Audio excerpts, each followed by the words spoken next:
festive weekend in Boise, Idaho, as the Broncos take on the Wyoming Cowboys at Bronco Stadium. Hello, everyone. Alongside former Raider Todd Christensen, I'm Todd Harris. Glad to have you with us. Happy Thanksgiving to one and all. Well, today we've got a great showcase and no better position than the two quarterbacks. And we start with the man who finished fourth last year in the Heisman voting, none other than Kellen Moore. And you could argue that quite possibly this might be the greatest career in the history of the FBS. We're talking about that statistic right there. Oh, yeah, he's second all-time in touchdowns. He's going to be in the top 5 in yards and all those other numbers, which really could have been padded because of the number of huge victories that they've had. But as the winningest quarterback in the history of the FBS, Kellen Moore stands alone with those 47 victories. Now, on the other end of the spectrum, instead of a 4-year starter, you've got a true freshman in Brett Smith, who last week against New Mexico did it throwing the ball and running the ball. He had 140 yards rushing. He certainly has the X factor where the QB position is concerned. Well, Sideline Reports are brought to you by The Office Shop, providing the best office equipment and the best service to Wyoming businesses for the past 40 years. And with that, we check in with the third member of our broadcast team, is Toby Christensen. When Kellen Moore lost his two favorite targets, all-world wideouts Austin Pettis and Titus Young to the NFL, Boise State fans expected a drop-off in production from the wide receiver position. Enter Matt Miller and Tyler Shoemaker. All these two young men have done is combined for 97 catches and over 1,300 yards receiving in just 10 games. And if Shoemaker has one more touchdown catch this season, he'll break the Boise State all-time touchdown reception mark held by the aforementioned Austin Pettis. Safe to say these two young men have done a decent job filling some pretty big shoes. Todd? All right, thank you very much, Toby. Mountain College football is brought to you by The Office Shop, providing the best office equipment and the best service to Wyoming businesses for the past 40 years. By Toyota. Your Wyoming Toyota dealers are proud to sponsor Cowboys football. Visit your Wyoming Toyota dealer for a great deal on a new Toyota. By Sprint. All football, no limits, only from Sprint. And by Live the West, sports capital of Wyoming. It's the Cowboys and Broncos from Boise, Idaho on the mountain when we return.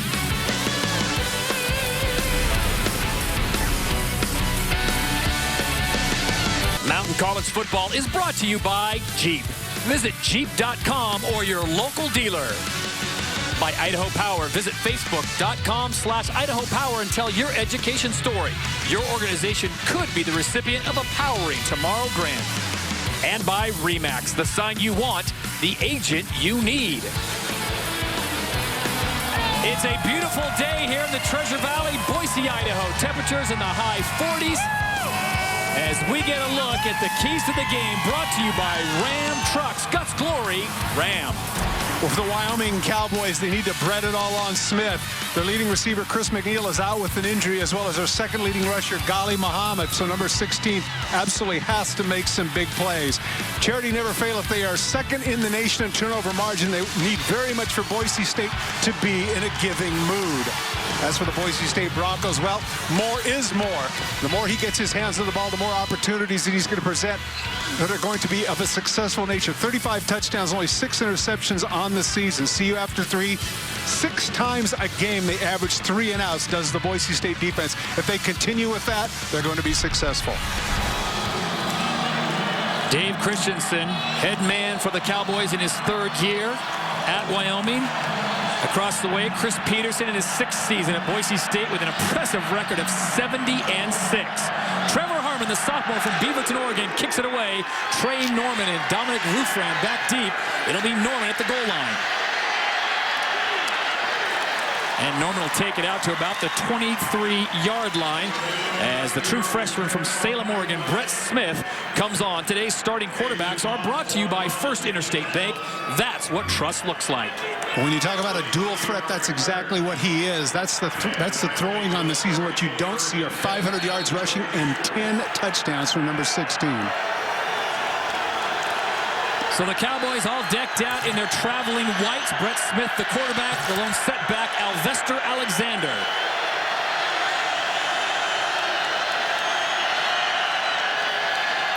Smith comes out firing right off the bat at a nice pass. Dominic Rufran wrestled down at about the 28. Now the ball was stripped, but the line judge is going to come and say that his forward motion had been stopped. And TC, if you're Dave Christensen's squad, and you come into hostile territory like this. Progress was ruled before the ball came out. Our referee, Cooper Castleberry, explained that you just need to withstand the opening rush of the Boise State team. Well, right there he's standing. That's a good call by the official. You can't expect him to be stand up and let him have 4 or 5 seconds to do it. Good job by the line judge. And a flag comes out.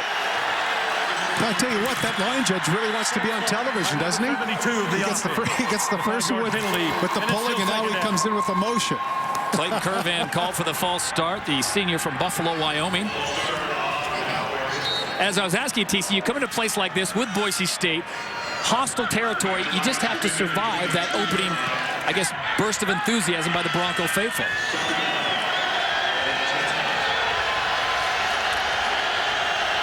Second down and 10 with the ball resting at the 22.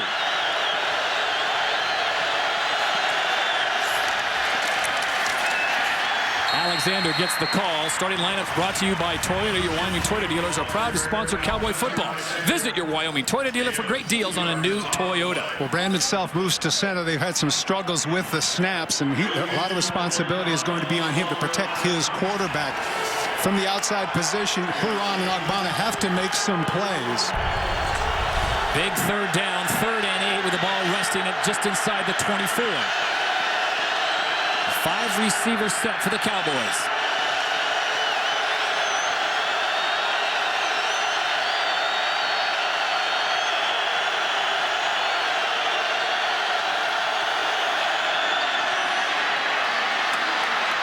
And the ball comes out. Oh, they got a break. Wyoming catches a huge break as Brett Smith rushes out to about the 35, hit hard, and the ball comes flying out. Wyoming recovers. Well, and I don't think he had the first down when he first went down. There you can see, there he gets clobbered, and the ball comes loose, and it ricochets off. Boy, that's heads up on the part of Nick Carlson to recover that ball. So 1st and 10 for the Cowboys, ball resting at the 37. They stack him up at the bottom of the screen. Alvester Alexander remains the lone setback.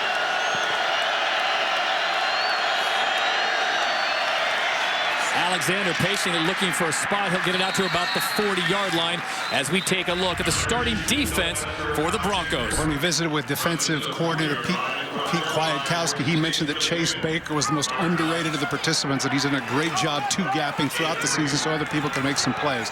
Byron Hout, 2nd leading tackle on the team with a mere 51 tackles, which shows what happens when you get 3 and outs. And Hightower and Douglas, the freshman corners, a lot of pressure on them today. 2nd down and 7, opening drive of the game. Cowboys keeping it alive by way of a Brett Smith fumble. Empty backfield once again for the Cowboys.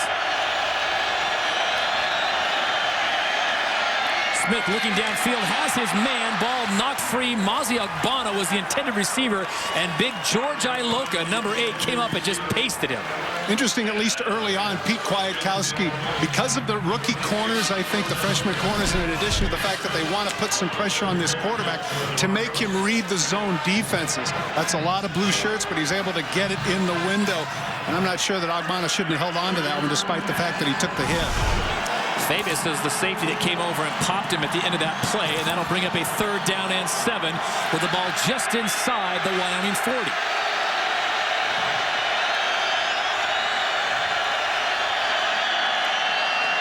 Smith on the screen has his man to the inside. It'll be well short of a 1st down.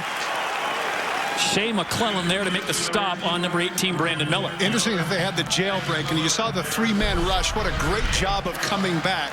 Here's the ball that's going to be thrown, but the blue shirts who are rushing suddenly realize that they need to come back. And this is when they're able to close on the play and negate a 1st down. That's our Geico double coverage. Double coverage brought to you by Geico, saving people money on more than just car insurance. So on comes Austin McCoy to punt it away.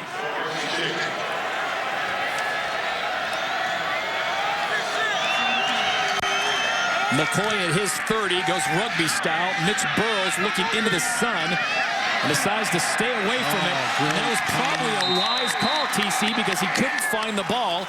Rather than muff it, Wyoming pins the Broncos down inside the 5. They'll take over at the 4. For McCoy, that's his 17th inside the 20 this season. Great job of punting there.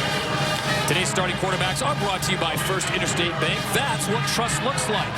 52-yard punt. Kellen Moore will come over, and they will start at the 4. What can you say about this young man, this senior from Prosser, Washington? He has done it all. Well, one of the things that you see here amongst the statistics, the low number of interceptions, he has an opportunity in these 2 remaining games to be the all-time leader in percentage. 1.6 throws per 100 are interceptions. That's unbelievable. Something he doesn't do very often. Kellen Moore under center on 1st and 10 from the 4. And how do you get out of trouble? You hand the ball to number 22, and Doug Martin's out to near first down yardage before Tashawn Gibson was able to cut him down. One of the things that people may not realize is because he's a left-hander, Charles Leno is the guy who does an outstanding job of protecting his backside. That front 5, 3rd in the nation in protecting the quarterback, lowest in sacks. Toby Christensen talked about Shoemaker and Miller, but Efa is somebody that they look to get some touches today. 1st and 10 from the 14. They'll go to the running game once again, and Boise State very effective running and passing as number 22 Doug Martin gets the call one more time. And a reminder, the starting lineup is brought to you by Toyota. Your Wyoming Toyota dealers are proud to sponsor Cowboy football. Visit your Wyoming Toyota dealer for a great deal on a new Toyota. Bazoons and Napton are the guys who rush the passer, but Purcell and Durbin, a lot of pressure is going to be on them to get some push up the middle. Hendrickson, outstanding outside backer. And, of course, again, Blair, Burns, and Shoemaker. That's going to be a good matchup today. 3rd down and 3 for the Broncos. Moore comes out firing, and he'll be picked off. Luke Anderson with the pick. And Anderson takes it the distance. A flag comes out late. But Kellen Moore with an ill-advised pass, TC, out into the flats. Well, he just completely misjudged that. I think that what's going to happen is it looked to me like the interception is going to count, but it was a block afterwards. There's no foul for an illegal low block. Touchdown. Well, for whatever reason, this is just a complete misjudgment on the part of Moore. He throws the ball up, and Anderson's able to catch that floater. Again, one of the criticisms of Moore is they question his arm strength, and that's one of those that requires it to throw across the field like that, across the hashes. And as a result, Anderson's able to make the pick. So it's Daniel Sullivan on for the extra point. And the Cowboys of Wyoming take the early lead with 9:53 to play in the ball game. It's Wyoming 7-0. You know, Anderson gets his notoriety from being a sticker, a hitter, but right there, great hands and a pick 6 for the Cowboys.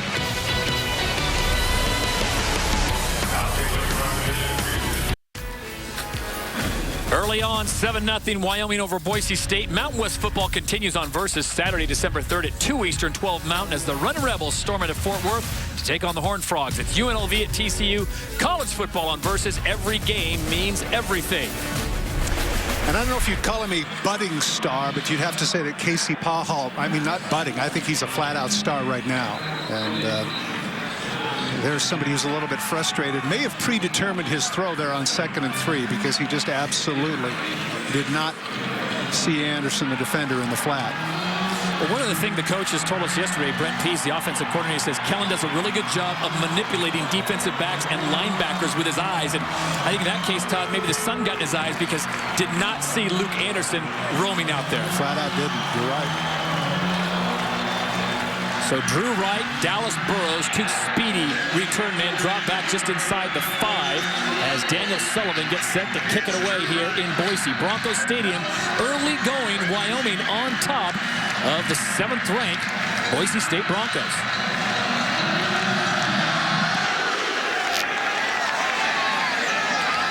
And it'll be Drew Wright inside the 10.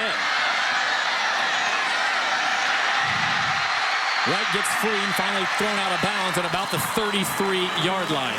Well, let's take a look at this interception one more time. The junior from South Lake, Texas, Luke Anderson. Well, right here, he just goes in the flat. And frankly, you say to yourself, how is it that Kellen Moore didn't see that? Watch him fade back. He just runs to the flat. And I think that this is one of those situations where it was predetermined. He just decided, there's the steps, there's the throw. And it is a pretty decent athletic play to come up and get the ball. But in the case of Moore, how could you miss number 3 in the secondary?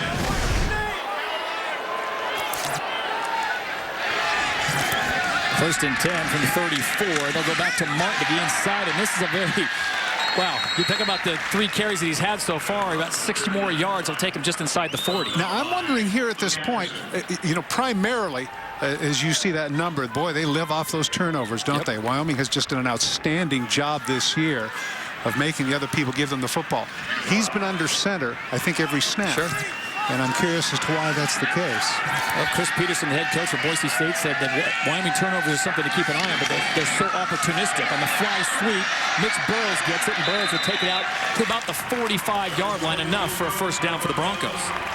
When we talked about who was the fastest guy on the team, the 2 Burrows names came up in terms of speed. And you can see that on the fly sweep as Boise State is able to get a first down out to the 45. Blair Burns on the tackle. Today's first and 10 line is brought to you by Remax, the sign you want, the agent you need. First and 10 from the 45.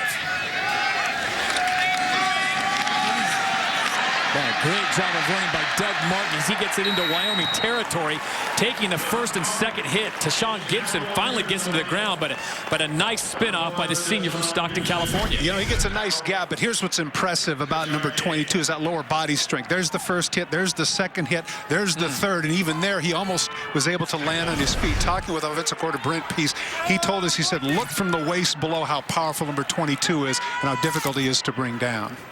Second down and 4 from the 49. Martin patiently looking for the hole this time, not as much, but he will pick up another 3 yards. Now, this is interesting, and I don't know if this flashed in your mind or not at all. Obviously, interceptions are extremely rare. Now we've seen nothing but running plays since. I'm wondering if it's a confidence factor here, get a first down, maybe feel a little bit better about himself.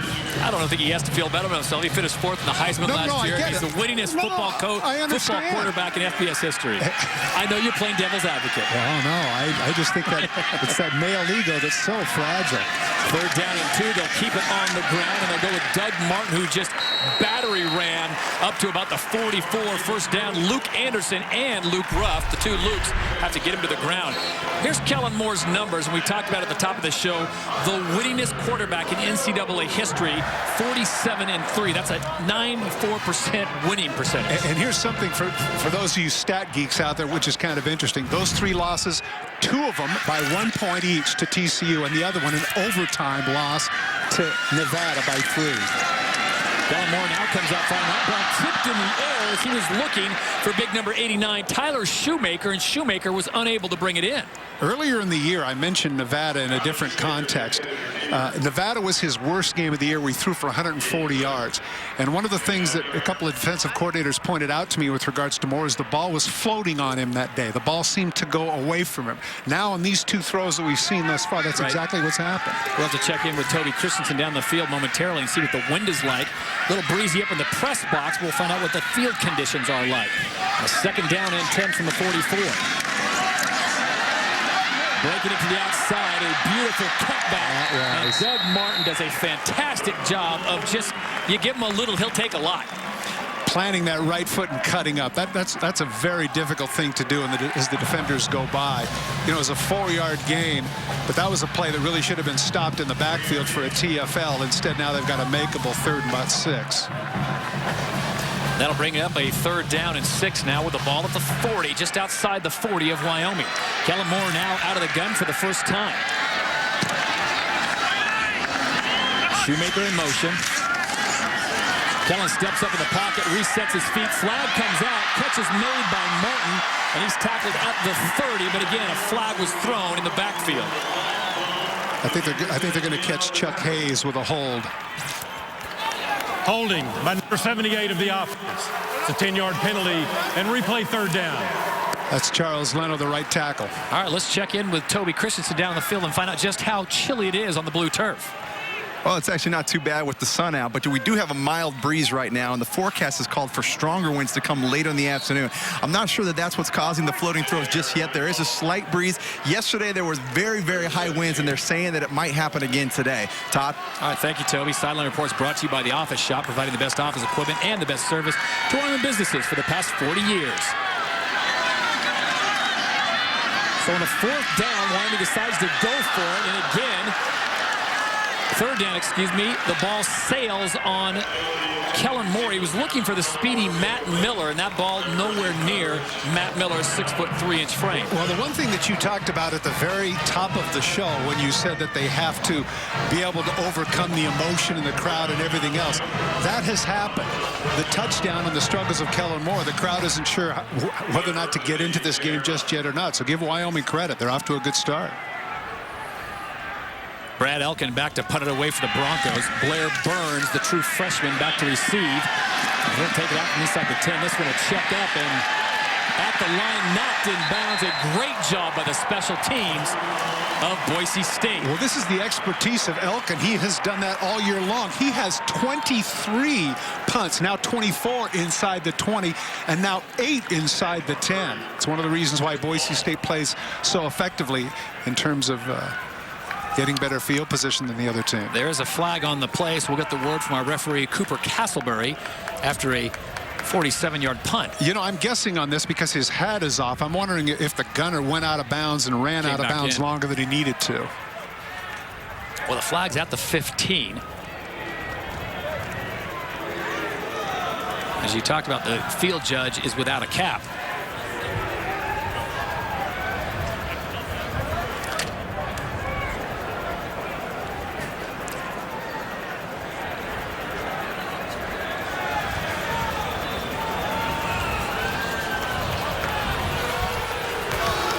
A kicking team player ran out of bounds and came back in. The penalty is 5 yards and replay the down. Well, that's certainly a good decision on the part of Dave Christensen. And right there pleading his case is Antoine Murray saying, you know, didn't I get shoved out? What's up with this? So the Cowboys will force the repunt. And this time Blair Burns will drop back and he'll be outside the 10. And they would have been pinned about at the 7-yard line had it stood. And they back him up 5 more. So Brad Elkin, the senior from Tacoma, Washington, now standing at his own 30.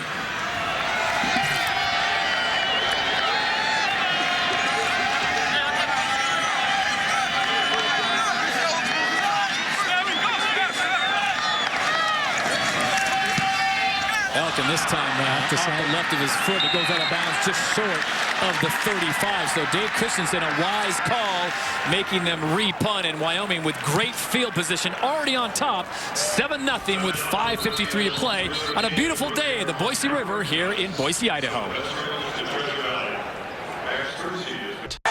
7-0 Cowboys on top of the Broncos here with 5:53 to play in the first quarter from Broncos Stadium.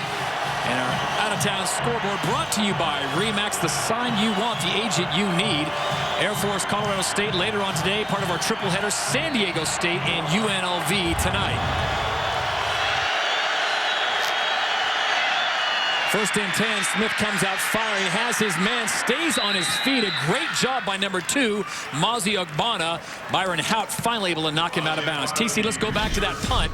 Costly penalty. Take a look at the football and how it's turned. Now watch him shuffle it. Now watch how the ball comes off his foot. Look at how it bananas just a little bit. And as a result of that, it ends up being a 30-yard penalty, or rather reprieve for the Wyoming Cowboys. They fake the fly sweep. Smith tries it on the new quarterback as we go to number 9. Sam Stratton is the backup holder for Wyoming, so they try a little bit of wildcat to the Cowboys. You know, honestly, I'm surprised that most teams don't do that. The new guy that comes in, wouldn't you guess that it's about 90% of the time the new guy that comes in takes a snap and just goes. Don't even respect the handoff. Just go after the guy. Brett Smith immediately comes back into the game for the Cowboys as they find themselves in a 3rd down and 5 situation. Opportunity here you do not want to squander at Broncos Stadium. Ball resting at the 37. Brett Smith, the true freshman out of Salem, Oregon's West Salem High School, and Wyoming's confusion on the field, and they have to call a timeout.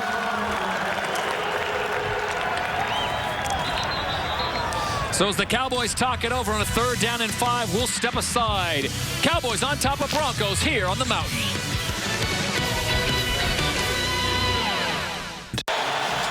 Seven 0 Wyoming on top of the number 7th ranked Boise State Broncos early going. Scott copyrighted telecast of the Mountain West is intended solely for the entertainment of our audience, and any retransmission, reproduction, rebroadcast, or other use or dissemination of this telecast or the pictures, descriptions, or accounts of this game without the express written consent of the Mountain West is prohibited. 3rd down and 5. Smith with his receiver, and it's Brandon Miller out of the backfield, and he's going to be a bit short of the 1st down. Hunter White there on the stop for the Broncos. Well, Brandon Miller did the right thing in terms of where he was on the field, but then when he came back, he was a little bit short. And they're going to go for it. Oh, no, they're not. I think that Dave Christensen thought originally that he did have the 1st down, and he did, but then when he had to come back for the football, it ended up sliding on him. Did not get a great spot as far as the Cowboys are concerned, as they come up about a yard short. Austin McCoy back to kick it away, standing at his 27-yard line. This is Chris Potter looking to the sun. He waits for the fair catch, and again, that's another situation where I tell you, McCoy, what a game he's having. Inside the 5, Chris Potter looking right into the sun, and maybe we should send Toby down there and have him give us an idea of what it's like looking south from Bronco Stadium. But you know what? Here's the situation. If you are the punt returner, you absolutely can't take a chance. Look at this. I just can't get it. He said, I can't get it. I'm not going to risk it. And he's absolutely right, especially with how potent that offense is. And McCoy, I tell you what, nice. 2 inside to 10 early on. That's a great punter right there. 55-yard punt for Austin McCoy, the senior from Winter Haven, Florida, and for the 2nd time in the ballgame, Kellen Moore operating in the open into 5. From the 3, Doug Martin will get it, and Martin breaks out across the 5. He'll take it out to the 7. And what's the net on that punt, did you tell me? 55. No, you told me how long it was. I'm messing with you, dude. I'm saying, how great is that? As a punter, 55, no return. Can't get any better than that. Good acting, too. You kept a straight face. Now, this is interesting, too. We talked about the field position football that Boise State plays. Their average is 39. The opponent's is 24. Now, twice they've had horrible field position. Wyoming doing a great job here of negating that advantage for the Broncos. 2nd down and 7. Kellen Moore comes out firing, has his man open in the flats. The big fella rumbling across and give him effort. The 2nd effort for number 88, Chandler Koch, the junior from Flower Mound, Texas, 6'2", 246. Did you notice how careful he was on that throw? It was almost as if he was aiming it, like throwing darts. He just wanted to make sure. Look at how careful he is in the throw. Here's the play action. Aim, just make sure, kind of I got to get that first one in. Maybe that'll loosen him up a little bit. 1st and 10, now ball at the 15. Matt Miller, the speedy receiver to the outside. He'll take it up to about the 20-yard line. Kellen Moore is not the kind of quarterback you want to get into a rhythm if you're the defense. But again, these are the sorts of throws where you can get in a bit of a rhythm, and I'm sure that Brent Peace is aware of that as a former quarterback. He understands the position and knows that even a great player like this has to get his confidence in this particular game. All the other games don't really matter leading in. 2nd down and 5 now for the Broncos with the ball at the 20. Wow, great job of patience by Doug Martin, but the white jersey of the Cowboys not fooled, and a pickup of just 2. I think that little added fake on the part of Kellen Moore threw Doug Martin off. You saw him try and make it look like pass run, now run, and Martin got a little bit discombobulated. I tell you what, though, he's got some nice feet there in the backfield as you see the numbers on the season. Again, he's had a couple of injuries, but proved last week with 36 carries against San Diego State that he can tote the mail. Under 2 minutes to play in the 1st quarter. 3rd down and 3 for the Broncos with the ball resting at the 22. Moore has his man knocked away in a great defensive play by big number 43 of the Cowboys, Devin Harris, the sophomore from Fountain, Colorado. Man coverage on Efa, and one of the things that Efa should know between the hashes, and I'm just saying this is a former tight end, a lot of times you got to body those catches. Right. You can't reach out with your hands because then when the guy collides with you, the ball is separated from you. But again, great play on the part of Harris, and as a result, Broncos are going to have to punt. Blair Burns drops back to about the 34-yard line. It's Brad Elkin, the senior from Tacoma, Washington, on to punt it away for the Broncos. This is a low-lying driver. It's going to check up at about the 47. And as good a punting as Wyoming is having today, not so much for Boise State, as the Cowboys once again with excellent field position. Well, here are the bowl game tie-ins for the Mountain West Conference. Of course, the New Mexico Bowl coming up in December 17th. The 21st down in San Diego. The 27th is the big one in Las Vegas. And the 26th, Independence Bowl, Shreveport, Louisiana. But there could be 5 bowl-eligible teams by the end of the day, as Air Force just needs one more win, and they are at Fort Collins taking on the Rams. Not to mention the fact that there are a number of conferences that aren't going to have the requisite teams with the bowl wins. 1st and 10, Smith with plenty of time. That ball almost picked off. And I don't know where the freshman was looking into, but there were 3 blue jerseys standing around his intended receiver. He was very, very lucky to get that back. That was a ball that probably should have been picked. But this is what happens sometimes. You know, you're in a situation where you're in an attack mode, and in this case, you're in that attack mode, and Corey Bell looks up and says, "Oh, the ball's coming at me." Couldn't come up with it. 2nd down and 10. Empty backfield for the Cowboys.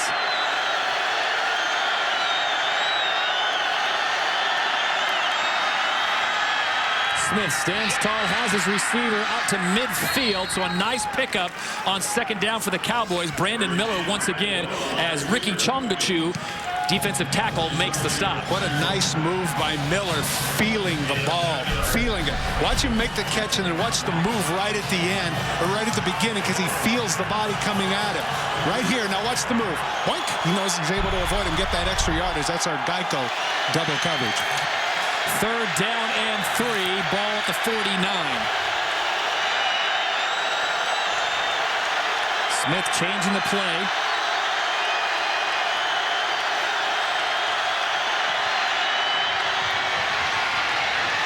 And a great job of handling a pass that wasn't right on the money is Alvestra Alexander, and he fights for it enough for the 1st down. Double coverage is brought to you by Geico, saving people on money and more than just car insurance. Lee Hightower, the freshman corner, was not able to make the tackle when he had the opportunity, and as a result of avoiding the tackle of Hightower, that enabled Wyoming to get that 1st down. Now here in Boise State territory at the 45.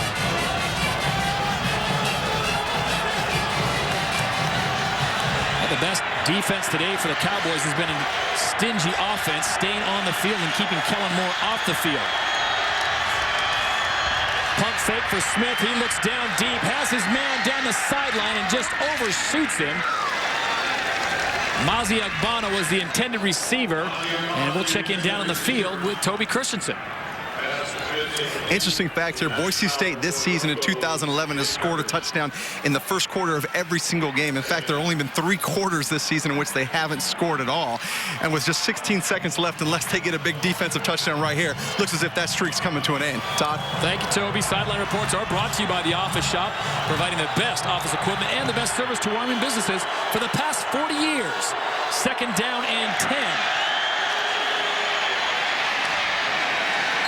A nice open field tackle there by George Iloka, the senior from Houston. And he shows right there why he is the leading tackler on the team with 53. Able to drop the receiver in his tracks, the 6'3", 213-pounder from Houston. Toby's words proved to be prophetic. The Broncos shut out in quarter number 1. It's Wyoming on top, 7-0 as we head to the 2nd. This Unlimited update is brought to you by Sprint. All football, no limits, only from Sprint. Only score of the game coming by way of number 3, Luke Anderson, the junior from Southlake, Texas, who got the start. Pick 6 from the 29, takes it in off interception of Kellen Moore. And that's where we stand as we open up the 2nd quarter from Broncos Stadium. Brett Smith, the true freshman. 3rd down and 9, ball at the 44.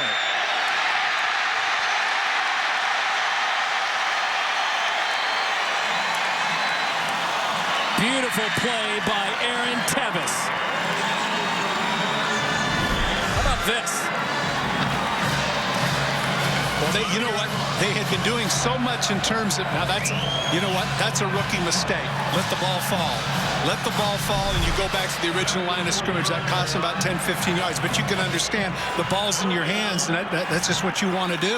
Brett Smith not trying to get on the receiving stat. Today's stats are brought to you by Dodge, never neutral. Austin McCoy goes rugby style this time, and it must be the high air. He says this went deep inside the 10. Mitch Burrows trying to get free, and the white jerseys get him to the ground at the 15. Well, there are a couple of numbers that stand out here. Of course, total yards for Boise State. And you have to ask yourself the question, because of the struggles of Kellen Moore, why aren't they just handing the ball to Doug Martin and letting him go? 2 for 4 on third down conversions for Wyoming is also very significant.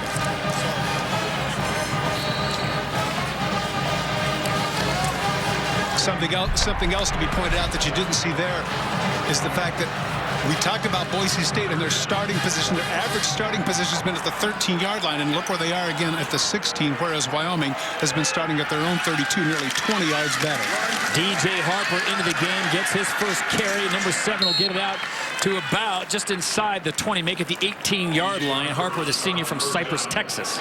Well, and DJ Harper is certainly no stiff. This is a guy who's nearly 500 yards on the season, averaging over 5 yards per carry, and has 8 touchdowns. So it's not a big fall off when number 7 is in for number 22. He meets up with number 44, Josh Bazoons, the senior from Prior Lake, Minnesota, preseason all Mountain West selection.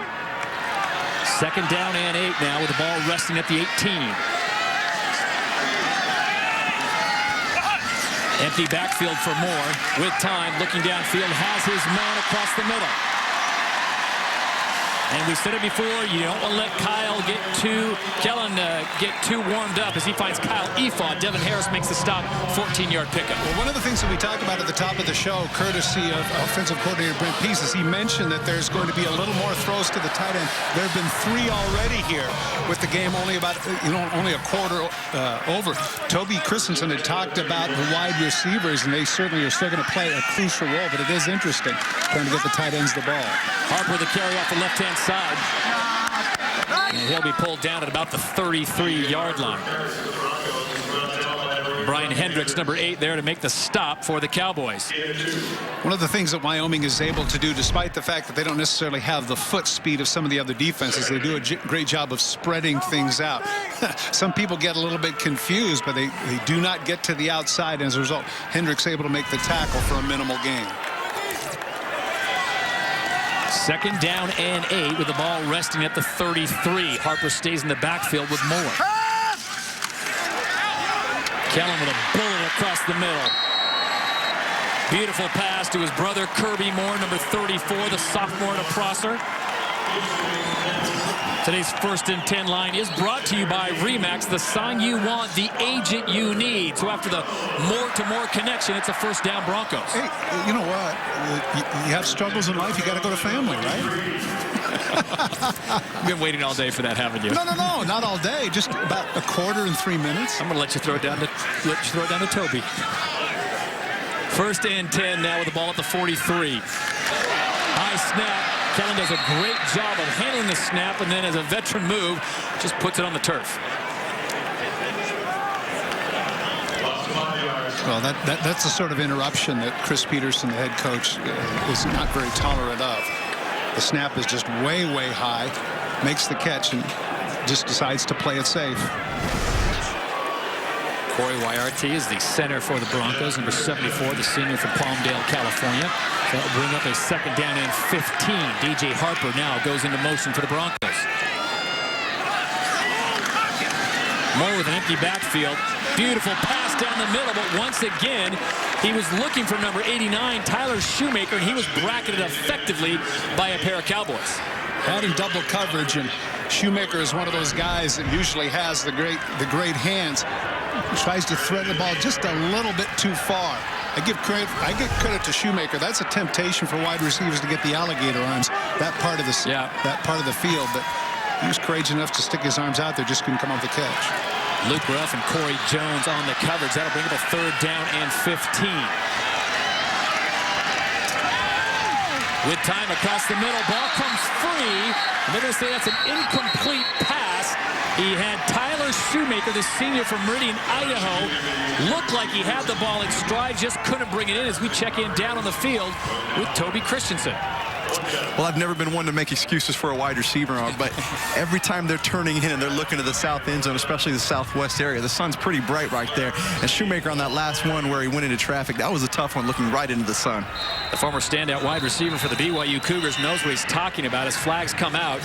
As they go from south to north, Todd, you can look back and you see the sun just high in the sky looking into the south bleachers. Substitution infraction on the defense. It's a 5-yard penalty. And that's basically and it's what still 4th down. Boise State has been looking into for much of the day. Well, actually, I like Toby's thought, though, with regards to no excuses. Last I checked, the sun pretty much goes up the same way, you know, kind of east to west here on Earth. And they have played enough noon games. And again, I get it. It is a little bit bright. But this can't be something new, right? Sure. Come on. They practice, I'm sure, in this. Yeah. And have played in it.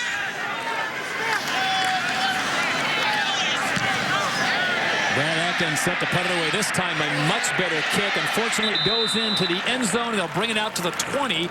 And that's where Wyoming will start off with their worst field position of the game, the 20. Already on top, 7-0 on the 7th-ranked Boise State Broncos.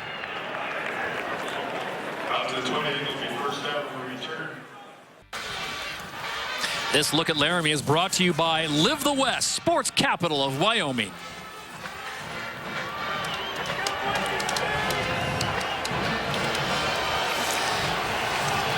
Beautiful part of the country and a great state of Wyoming.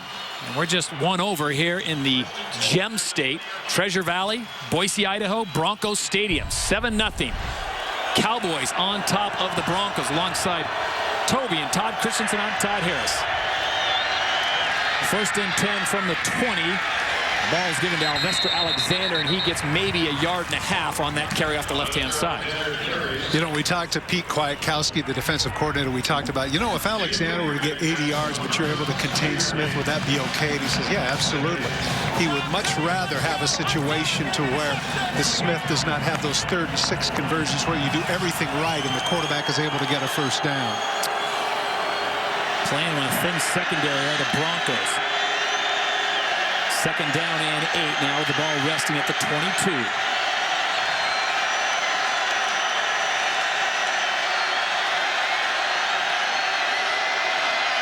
Quick pass out to the outside. Dominic Roof ran, and he is tackled almost immediately. Great defensive play by Boise State.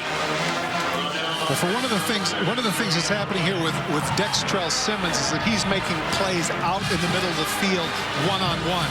That's a situation where the offensive guy is supposed to win that battle. In this case, Simmons drops him. And remember earlier in the drive, we saw Iloka do the same thing in the open field. They're counting on guys to miss tackles, and it hasn't happened. 3rd and 8 from the 22.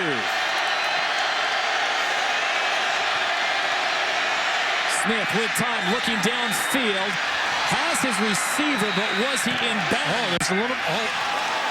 Josh Doxson made the beautiful catch, but was he in bounds? Well, I think. You know what? I saw that right foot come down.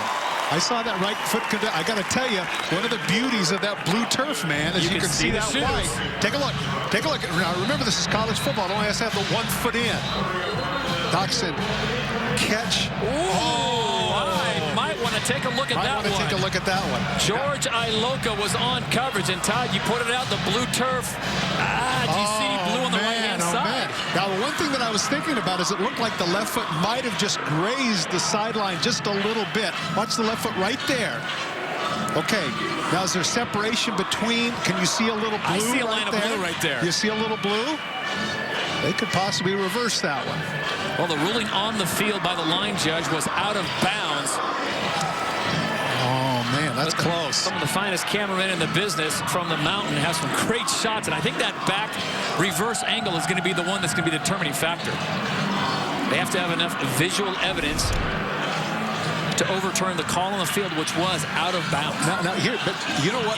Something that we need to point out here, in addition to the idea of the replays and everything else, that was a beautiful throw. Beautiful. Now we're used to him doing all the little chump throws underneath in the middle, and then suddenly, oh my gosh, he airs that out about 50 yards and puts it right on the money. And George Iloka did about as good a job as you can do as a safety of using that sideline as the extra defender. That's right. And you know, Iloka's obviously not a guy whose expertise is man-for-man coverage. At 6'3", 213, he's more of a hitter and a center fielder. But you're right, he did have pretty good coverage. That ball was just, it couldn't have been thrown any better. George Iloka, the leading tackler on the team out of Kempner High School in Houston, Texas. Senior here for Chris Peterson's defense and Broncos. And I'll tell you, Todd, They're going to look at this multiple times, but I think that last angle, if you can see, and this is where the blue is going to come in to help the Cowboys, if you can see a strip of blue on the right side of his cleat, that's going to be a catch. All right, well, define irrefutable then. One man's irrefutable is another man's. You and I have been doing this all season as to what exactly does that mean, and did they see that sliver of blue? Watch it right there. There's the catch. Catch is made. And it appears right there that there is After further review, a little bit too late. The pass was complete, and the runner stepped out at the 50-yard line. It's a first down. There you go. We were right this time. Normally we aren't. It's a 28-yard pickup for the Cowboys. What you mean we, Kemosabe? We're a team. We're a team. Remember, partner, we're a team. That's right. Okay, I'm with you. 9:40 to play here in the first half. Wyoming on top 7-0, and they just pick up a big chunk of yardage. 28 yards. Ball now resting at midfield.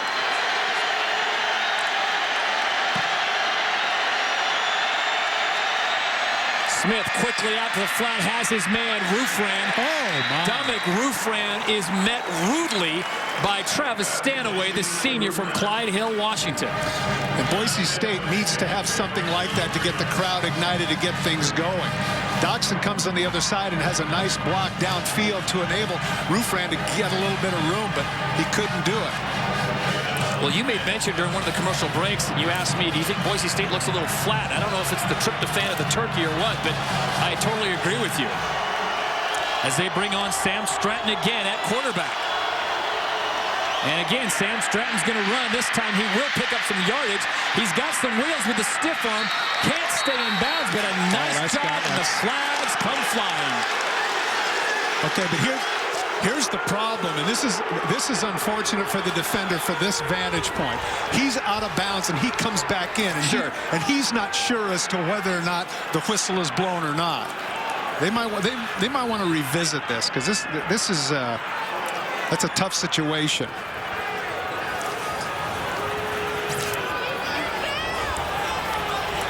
Well, it's an 8-yard pickup. Play, a late hit out of bounds by number 48 of the defense. A 15-yard penalty, and it's a first down. Okay, that's J.C. Percy, the linebacker. Listen for the whistles. Now, right there, okay, he's out of bounds, but he's still running. Now, what are you supposed to think? Now, having said that, here's your whistle. Let's see if we can hear it.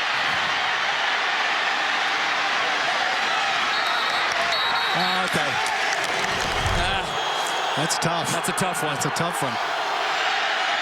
1st and 10. Smith roaming to his left. And he'll tuck it this time. And you made a good point, Todd, a few weeks ago when we had Wyoming. I think it was at Air Force. You can really tell when Brett Smith is going to run. He's committed to the run, and when he's still looking for a receiver, because when he's going to run, he tucks that thing. He's not looking downfield. And that time he had the ball out there. And it's interesting, too. Notice the Tom Brady thing with his hands. Those of you that haven't watched Wyoming before, notice that Brett Smith wears gloves on both hands, which you say to yourself, how can you do that? But those tackifieds provide a nice grip for him in the wind and cold. Sam Stratton comes back in, the redshirt freshman from Littleton, Colorado. Cody Sutton, true freshman in the backfield, number 3.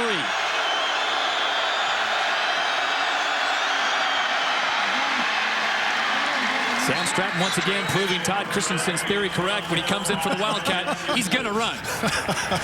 Atkinson and Baker team up to bring him to the ground. Well, if this were baseball, he's having a great day. He's 3 for 3. But then again, as Bum Phillips said ad nauseum, you dance with who brung you in. His skills are running the football. A lot of pressure now on number 16 here, 3rd and long. 3rd and double digits at 10. Ball at the 23, so they are within field goal range, but it is a 3rd down and 10. The left hash, Brett Smith, the quarterback again for the Cowboys. Smith looking, keeping his eyes downfield. Lucky to hold on the ball, and it comes free. And it's Bronco football.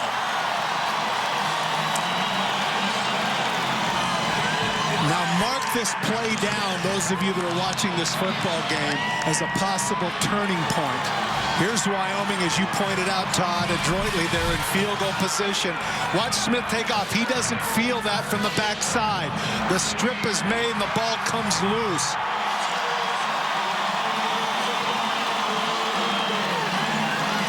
Tyrone Crawford, the senior from Windsor, Ontario, Canada, is the one that knocks it free. Well, and that certainly makes sense because Crawford coming into this game had just terrific stats. 12 tackles for loss, 6.5 sacks to lead the team.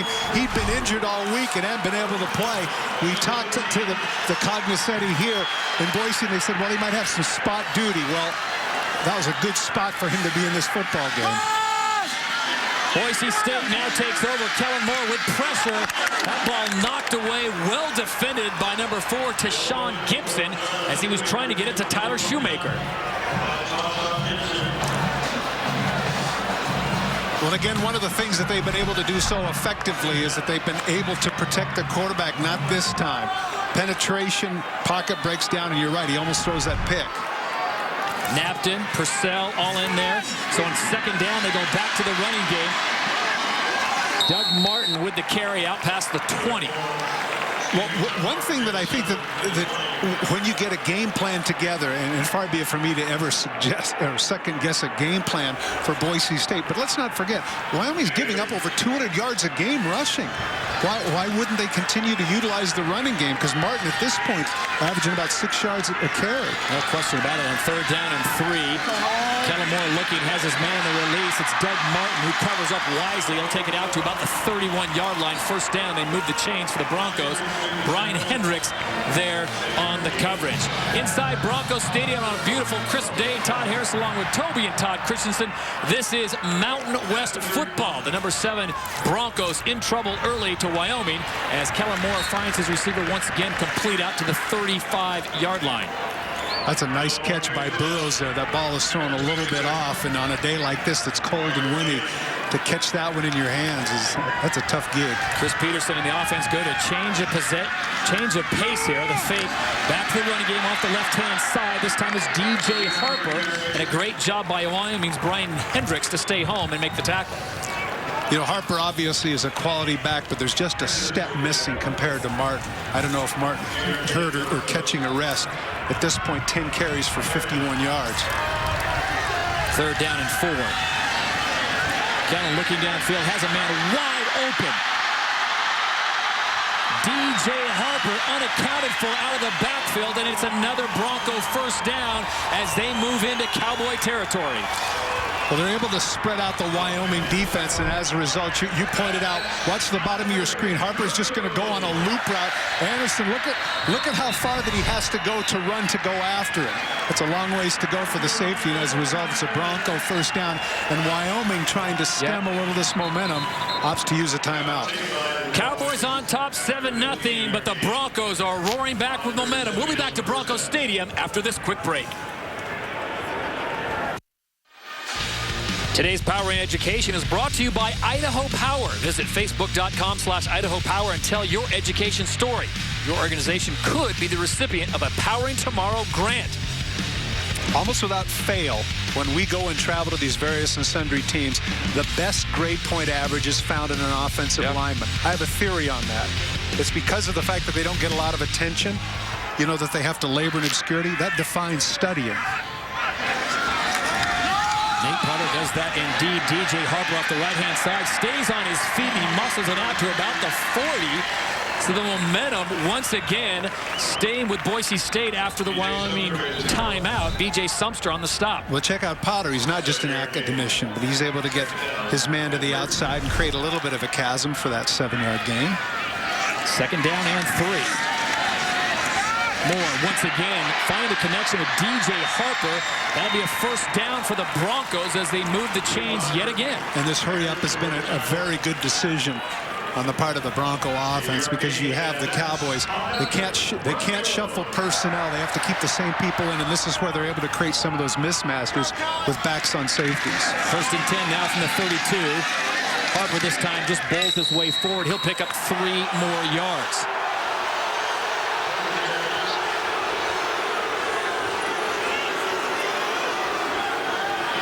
And the fans not happy here, the way Wyoming's slow to get off the pile. Josh Bazoon's there to make the tackle for the Cowboys. Second down and 7. Moore's pass goes off the hands of the intended receiver. He's looking for Gabe Linehan, the sophomore from Banks, Oregon.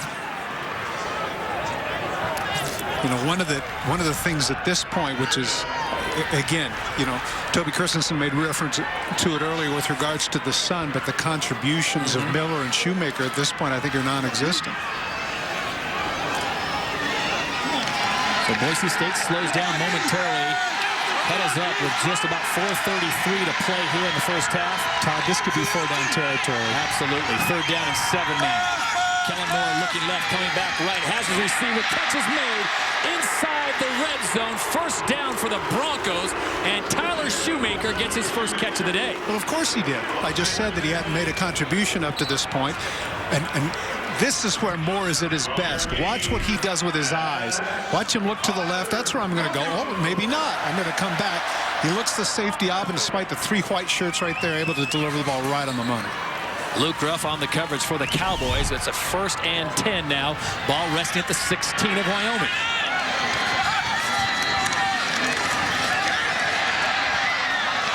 DJ Harper cut down for a gain of 2.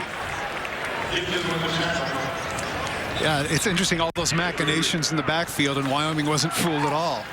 I was the one that thought that maybe Burroughs had the ball heading to the outside. Gibson and Bazoons on the stop for Wyoming. 3:44 to play in the opening half.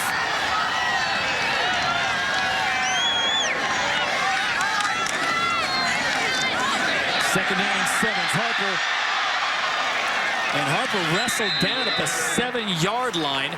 A nice pickup for Boise State.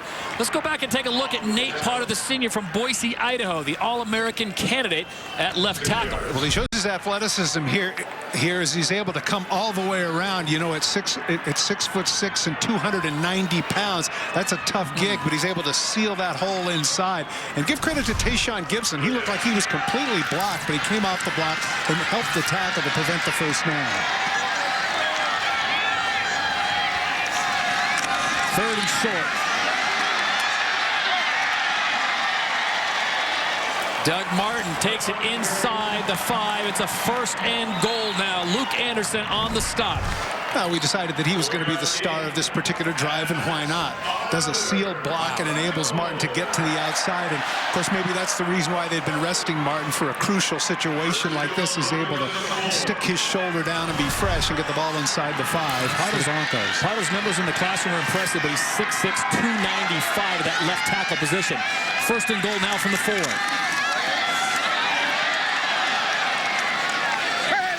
Wyoming rises up. Martin saying he did not go down on his knees, and he lunges forward.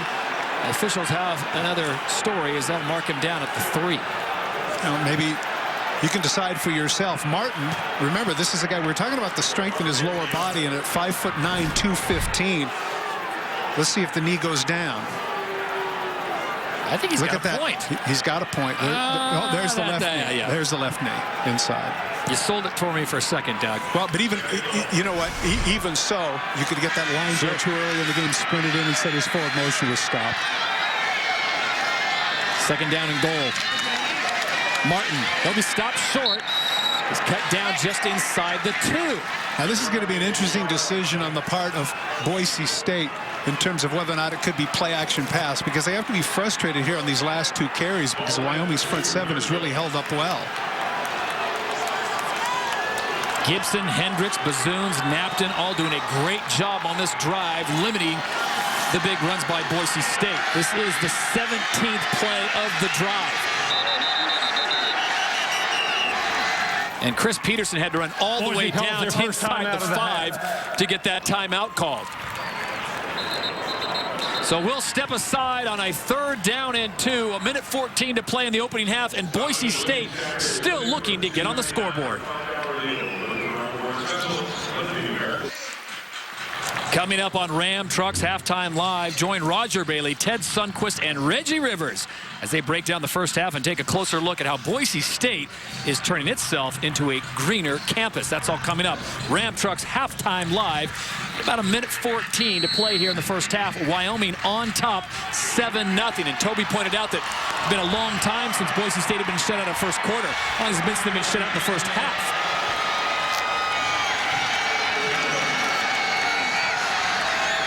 That's a long time. 6 years ago. On 3rd and 2, Martin gets the call. Martin cuts to the outside. Touchdown, Broncos.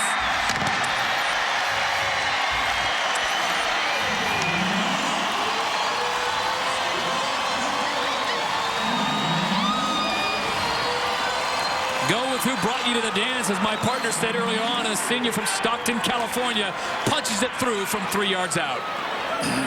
Well, you got to remember, it wasn't me. It was the old guy, Bum Phillips, but I'm happy to take credit for that. You said it today.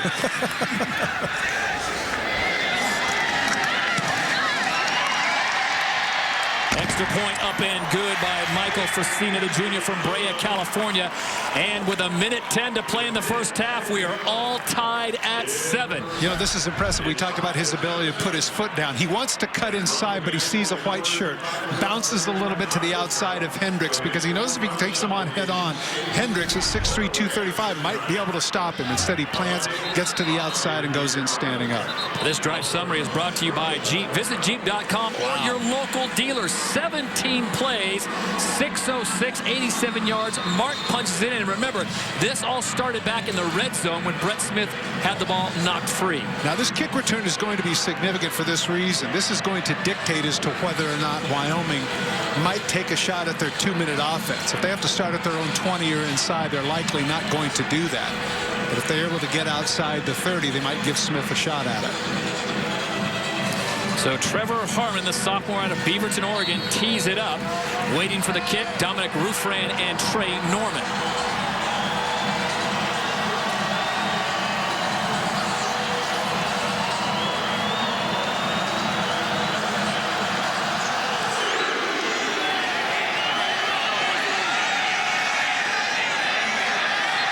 And Trey Norman will take a knee, and so it'll be from the 20.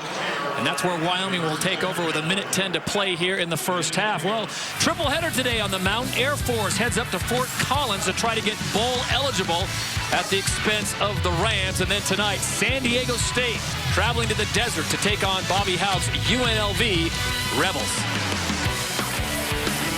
And who would have thought back in August, on a weekend after Thanksgiving, that Wyoming and Boise State would be battling for the Mountain West second place spot. A lot of credit to those Wyoming Cowboys, how far they've come this season. Sam Stratton checks in at quarterback. He's in to throw. On 1st and 10, they fake the fly sweep. Stratton looking for a spot, can't get away. Ankle grabbed, and he'll go down at about the 23. Now, obviously, Wyoming isn't in a hurry. Right. But I think that Boise State using that last timeout now can't afford the luxury of giving it a shot here. They're content to do the same, and this is very surprising. And just as you said, who would have thought about these two teams playing for second place? Just as you pointed out earlier, who would have thought at halftime it would be 7-7? Dave Christensen has done a fantastic job up in Laramie. His name's got to be atop of a lot of ballots for Coach of the Year. They'll stay with Stratton out of the Wildcat. Stratton off tackle, breaks it up to that side. Great containment. Now they do use a timeout. By Hunter White and the Boise State Bronco defense. So with 15 seconds to play in the first half, Boise State burns their timeout. Now, if I'm Chris Peterson, I might want to catch that official, because I looked up and saw him call that timeout, and the clock went from 19 to 15 after the timeout. So there should be another 4 seconds or so on that clock. Now remember, Boise State has the luxury with the sun at their back on a punt return. You got to put it in the hands of special teams. I know you like to talk about special teams, you and Reggie Rivers, maybe the only few guys in America that do, but the punter's got to be looking into that same sun that Toby talked about. Well, I think, yeah, and I think, you know, one thing that surprises me here is we know that they want to run the clock out. Why would you take the risk of a shotgun snap and some of the fake go under center? I don't understand not going under center and dropping the knee. But Smith is back in the game now. On a 3rd down and 7. They give it to Alexander. Alexander in no hurry. Runs out. Chris Peterson this time right next to the line judge. Mike Atkinson makes the stop. And Peterson gets a timeout with, I don't know how just 1 second ran off the clock on that play, but that's apparently what they're saying. No. What it was is that I said, remember I said earlier they put 5 seconds back on. So I just looked up and I said, wow, 1 second off right tackle. That's impressive. That's an excellent job of hometown clock utilization.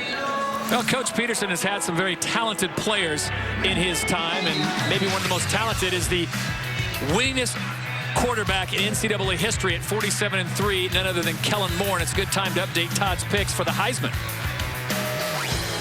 Well, the numbers speak for themselves, not to mention, as you pointed out, the 47-3 as a winner coming in. But I figured that, you know what, I know that they're undefeated, and I know they haven't played a lot of people, but at some point you got to look at Keenum's numbers in his career as well as Kellen Moore's.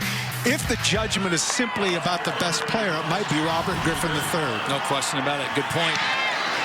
Punt away cleanly. And everyone says, get away from the ball, so checks up at the 47-yard line, and that's where Boise State takes over now with just 8 seconds on the clock. And this turned out to be a good decision. You thought in a lot of cases it's futile on the part of Peterson, but now he's got a chance to where with one throw they can get in field goal range here at the 46-yard line. It's going to have to be a quick crossing route or something out to the flats because they have no way to stop the clock. I don't know if they can get to the line quick enough to spike it. Well, Wyoming certainly will guard the sidelines.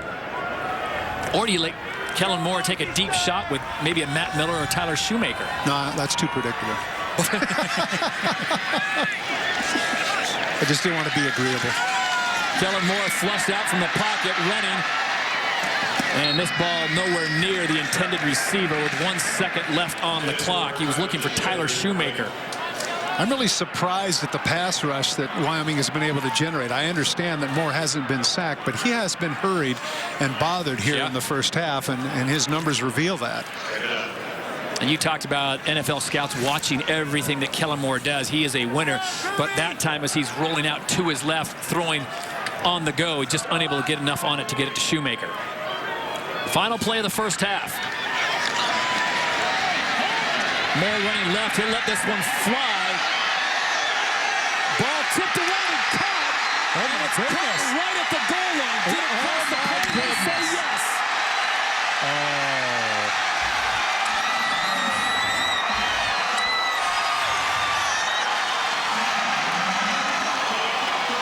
That sure looked a lot like a Michigan State-Wisconsin game that took place early this year. Ball was tipped. If it stands, it'll be a 46-yard strike.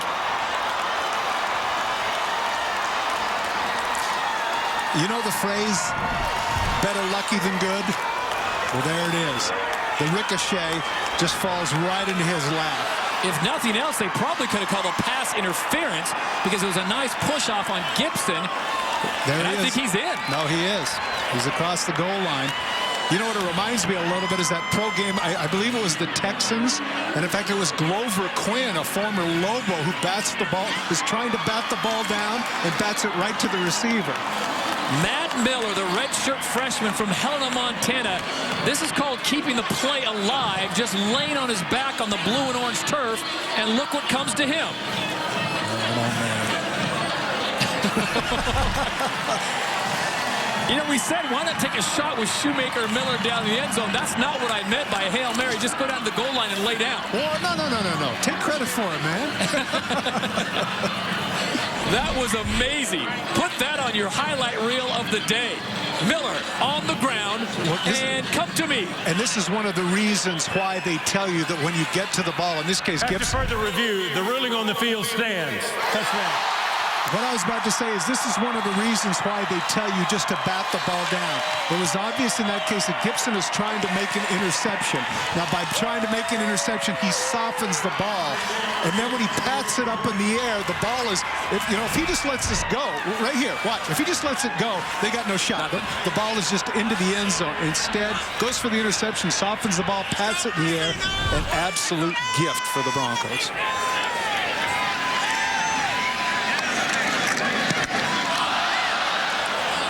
And Wyoming gets a bit of revenge as they block the extra point. So we go to the half, 13 13-7. Boise State reeling off 13 unanswered points. It was Wyoming that struck first early. But it's the Broncos who seize the momentum, and in Broncos Stadium, they go back on top 13-7 to end the half with an improbable catch by Matt Miller on the goal line. Now, psychologically, it's going to be interesting, the approach for Wyoming coming out into the second half, simply because of the fact that they played just terrific defense, and then they get a gift touchdown like that. Are they going to be able to recover coming in the second half? It remains to be seen. Toby Christians is now down on the blue turf with Coach Peterson. Hey, Coach, incredible way to end the half. Talk to us about that last play. Yeah, it's just one. We're trying to give a receiver a chance to make a play, and we get the lucky bounce.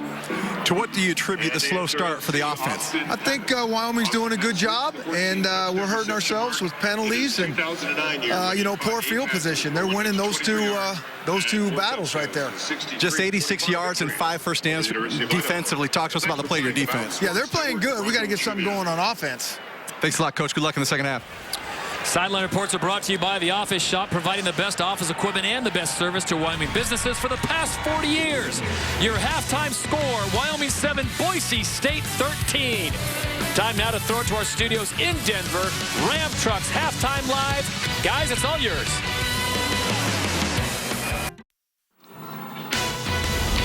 Mountain College football is brought to you by First Interstate Bank. That's what trust looks like. By Ram Trucks, Guts Glory Ram. By Subway, visit us for your catering needs. Subway, eat fresh. And by Wyoming Department of Transportation, WYDOT reminds you buzz driving is drunk driving. Always designate a sober driver. On a beautiful day here in the Treasure Valley, Boise, Idaho, it is the 7th-ranked Boise State Broncos on top of Wyoming, 13-7. Visit GreatClips.com or call 1-800-GREAT-CLIPS for a salon near you. Great Clips. Relax. You're at Great Clips.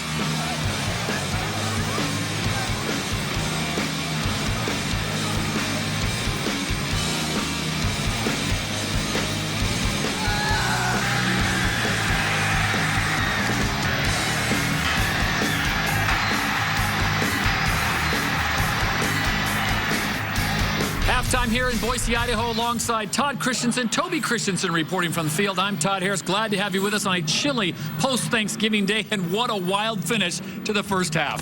Well, it was, but as we take a look at the Ram keys to the game, one of the things here with regards to Wyoming, we bred it all on Smith. You can see the numbers are very good in terms of the passing percentage, but only 56 yards. Unable to run the ball, but let's not forget he does have that pick 6 as an advantage, and that's where the charity never faileth. Wyoming coming up with that big turnover that has kept them in the game thus far. Kellen Moore has been miserable here in the first half. As you get a chance to see his numbers, that's really deceptive because more than 40 of those came on that one throw at the end of the half. Defensively, this is probably the one area to where Boise State has been effective here in the first half. 3 for 8 on third downs for Wyoming and 2 3-and-outs. Sideline reports are brought to you by The Office Shop, providing the best office equipment and the best service for Wyoming businesses for the past 40 years. And with that, we check in with the third member of our crew. Here's Toby Christensen down on the field. Hey, guys, I had a chance to catch up with Coach Christensen, and he said, you know what, our defense needs to keep doing exactly what they're doing. I was very happy with the play of the defense in the first half. When I asked him about the offense, he said, I took Brett Smith aside, and I said, you don't have to make every single play, referring to the fumble he lost when he was trying too hard to make a play. He said, I told him, we're in field goal range. Let's live for another down. We get those points. And then when I asked him about the last play of that half, he said, you know what, I didn't even bring it up at half. It was a fluke. Anyway, back to you guys. All right, thank you very much, Toby. And as Todd pointed out, mark that one down because that could be the huge momentum changer. They go and let's say they just get a field goal out of it, Todd. It's a 10-0 ball game as it stands. Boise State goes on a 17-play drive, gets the touchdown, and then gets the ball back. And with 1 second left, the big miracle here in Boise. Again, those things have really been, it's been going Boise State's way there in the second half of the second quarter, but it hasn't been necessarily competence. A lot of it has been luck and good fortune. Boise State did win the toss. They deferred, so the Broncos will get the ball with the momentum and the lead, 13-7. Daniel Sullivan, number 14, set to kick it away for Wyoming. Be interesting to see how Dave Christensen gets his team back up for the second half. Probably should have gone in the locker room all tied at 7, and here they are trailing by 6.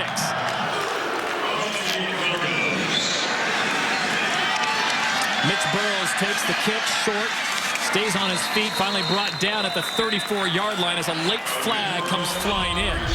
The delivery of the game is brought to you by Chicago Connection, a pizza-changing experience. This is why you bat it down. Don't try and go for the interception, because that's what happens. It softens the ball. We said it a lot there in the first quarter, and of course right there you could see that probably was pass interference, but it's kind of a hockey mentality there in the last 2 minutes. Short of actually clobbering a guy, they're not going to call it. Well, he got clobbered, but still was able to come up with it. And unfortunately for Wyoming, a personal penalty on the kickoff, so they move the ball out now to the 48-yard line, and that's where Boise State will take over with great field position and the lead as we get set to start the second half here in Broncos Stadium.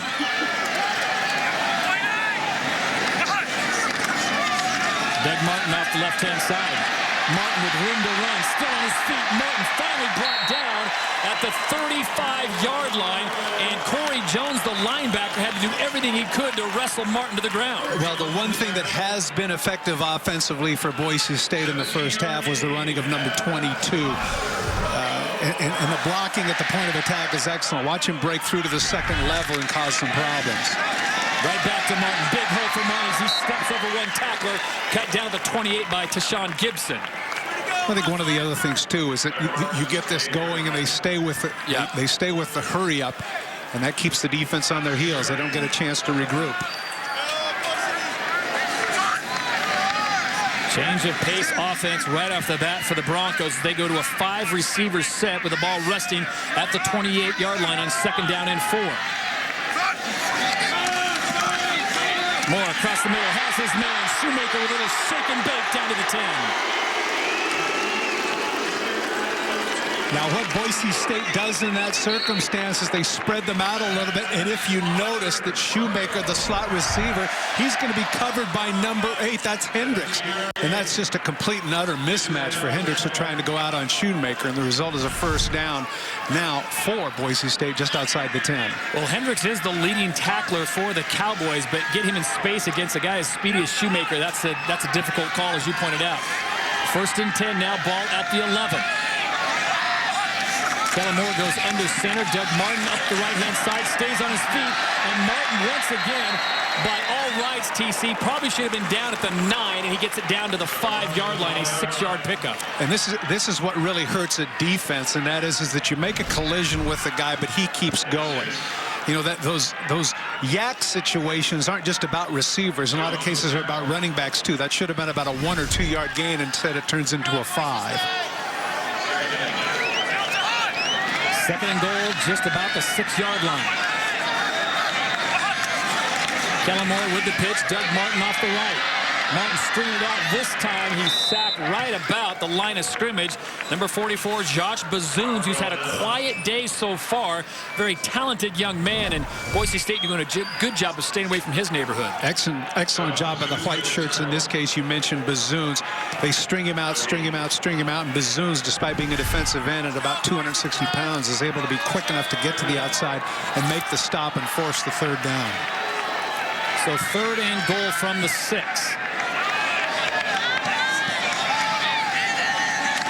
Moore setting up with time. Pocket collapses and overshoots the intended receiver, Kyle Efaw, who's right at the goal. And I was going to ask you just before this play, Todd, is this 4-down territory? Does Chris Peterson kick the field goal? No, he's got to kick the field goal here to make him go up 2 scores. But Efaw was open. You can see Moore get a little bit frustrated. Look at all the crossing routes they're going to do. Now at the top of your screen, number 80 comes across and he's open, but he comes off the back foot and is unable to deliver the ball on the money. Moore would like to have that one back because he knows it should have been a touchdown. Marquestin Huff was on the coverage, so this will be a 23-yard field goal attempt for the Broncos, and Michael Facina punches it through. 16-7, Broncos on top by 9, 12-16 to play here in the 3rd quarter.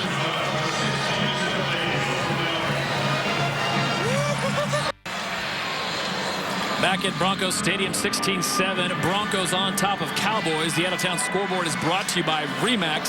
The sign you want, the agent you need. As we said, it's a triple header today on the mountain.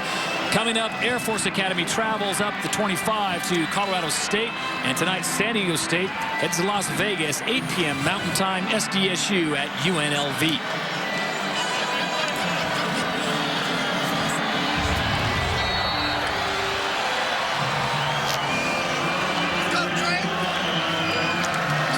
Trevor Harmon's got it teed up at the 30 on the blue turf here in Boise.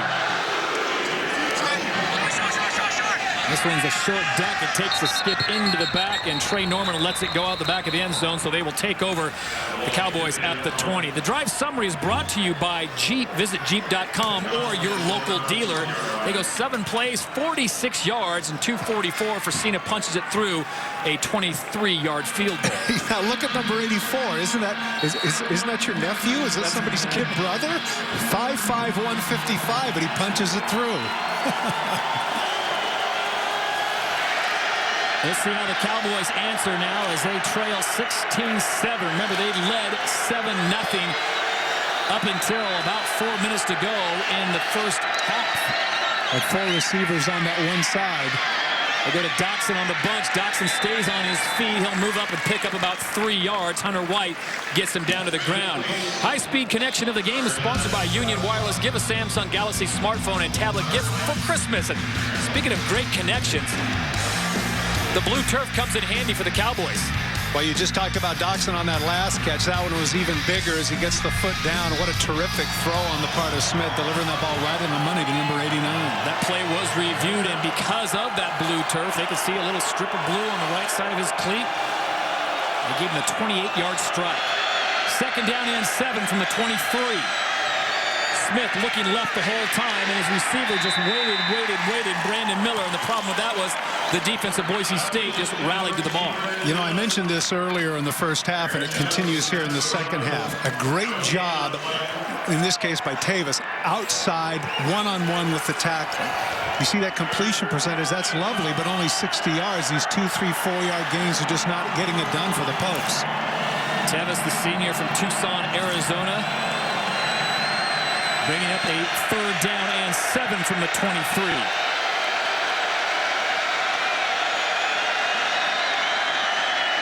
Smith out of the pocket, looking downfield, lets it fly, has a man open.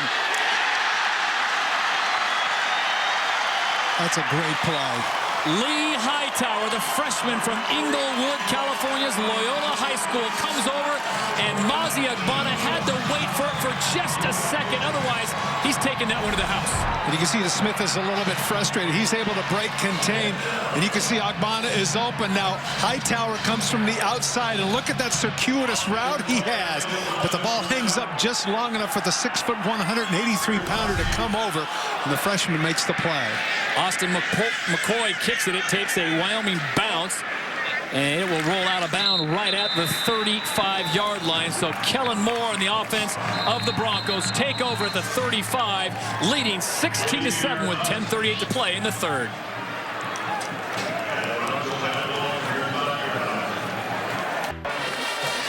Seven team in the land. The Boise State Broncos on top of Wyoming at 16-7. Today's first and 10 line is brought to you by Remax.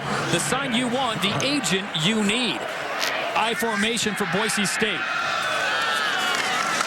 Doug Martin with the pitch. Martin cuts it inside. Martin wide open. Breaks it back at the 40. Finally tackled down at the 39-yard line by 44, Josh Bazoons. Well, Martin continues to show his skills. And what I mean by that is, obviously we know that he's a runner, but who knew that he was a hurdler? Check it out. He's able to get his legs up, cut back against the grain. 998 yards for Doug Martin. He'll pick up, we'll call it 2. So that puts him at the 1,000-yard club. Mike Purcell makes the stop, so he gets no more. 1,000 yards for 2 straight seasons. Pretty impressive, especially since he's had a few nagging injuries this season as number 22. Bellamore quickly resets the offense, going across the line. This time, the speedy receiver is number 2, Matt Miller, redshirt freshman from Helena, Montana. Anderson makes a nice tackle, but Miller makes a bad decision, and that is that the 6'3", 213-pounder needs to go north and south. Not time to be nifty. It's time to get a first down. And as a result, instead of possibly a first down, they're going to have to convert third and about 4. Luke Anderson, who has the pick 6, the first score of the game, makes the stop for the Cowboys. So that brings up a 3rd down and 2 with the ball resting at the 32.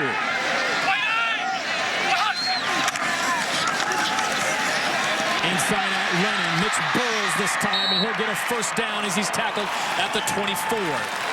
He gets a great block from Tyler Shoemaker, who puts the block on Hendricks, enabling him to get to the outside. Watch number 89 on the bottom of your screen. He's going to come down and he's going to shove Hendricks out of the way, and that enables him to get to the outside and convert that third down. Well-designed play by offensive coordinator Brent Pease. Brent Pease doing a great job here, talking to him about the development of Kellen Moore. And he said, you know, during the sophomore to junior years, really, when he started catching on to everything so fast. But remember, this young man has played since his freshman year. First and 10. Fake to Martin. Moore feeling it, goes up top. Net ball tipped away at the last second. And almost caught on the ricochet. Tyler Shoemaker was the intended receiver. But a great play by the secondary of the Cowboys. Marquestin Huff. I would agree. He tries to throw that ball in there. And there's Gibson, who comes over and bats the ball up in the air. I tell you what, for the struggles that they have had in the first half of the season, I think this secondary for the Cowboys has vastly improved here. On second down and 10, Doug Martin straight ahead. Martin rumbles down to about the 19-yard line before he's dropped.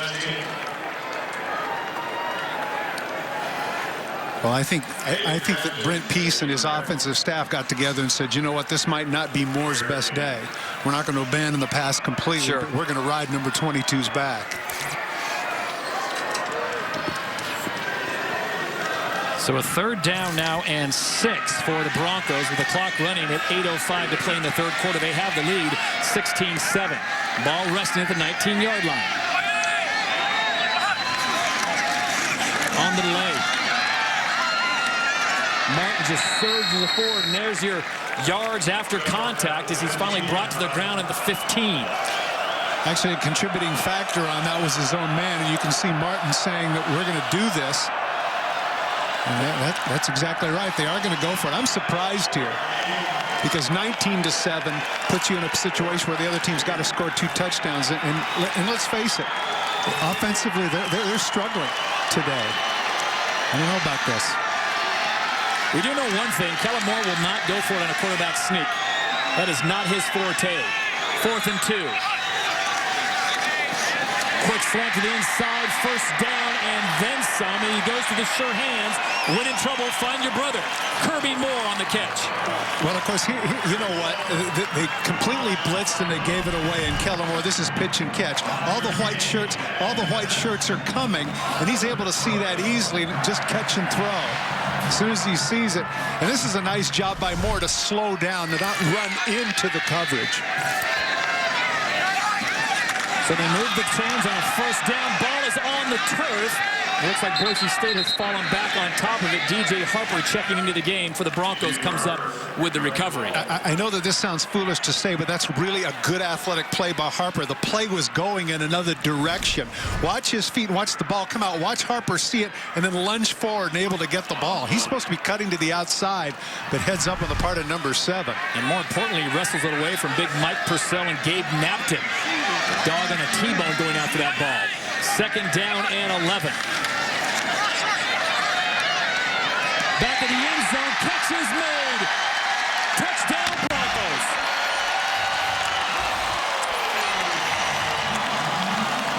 The senior from Boise, Idaho, Kyle Efaw, reels it in and gets the foot down. One of the few times that he has all day to throw. Take a look at the pocket right here. Look at the time that he's got that enables Efaw to go with the double move. Look at him buying time. He's looking right at Efaw, delivers the ball on the money. Lining up for the 2. On the fly sweep, it's all a numbers game, and he's cut down short. Mitch Burrows, one of the fastest players for the Broncos, so they come up short on that play. But another 6 points for Boise State on the 10-yard strike from Kellen Moore to Kyle Efaw. Well, here's the situation. We talked about it. You know, when in doubt, I got an idea. Why don't you give that tight end a try? Yeah, that's right. Touchdown Broncos.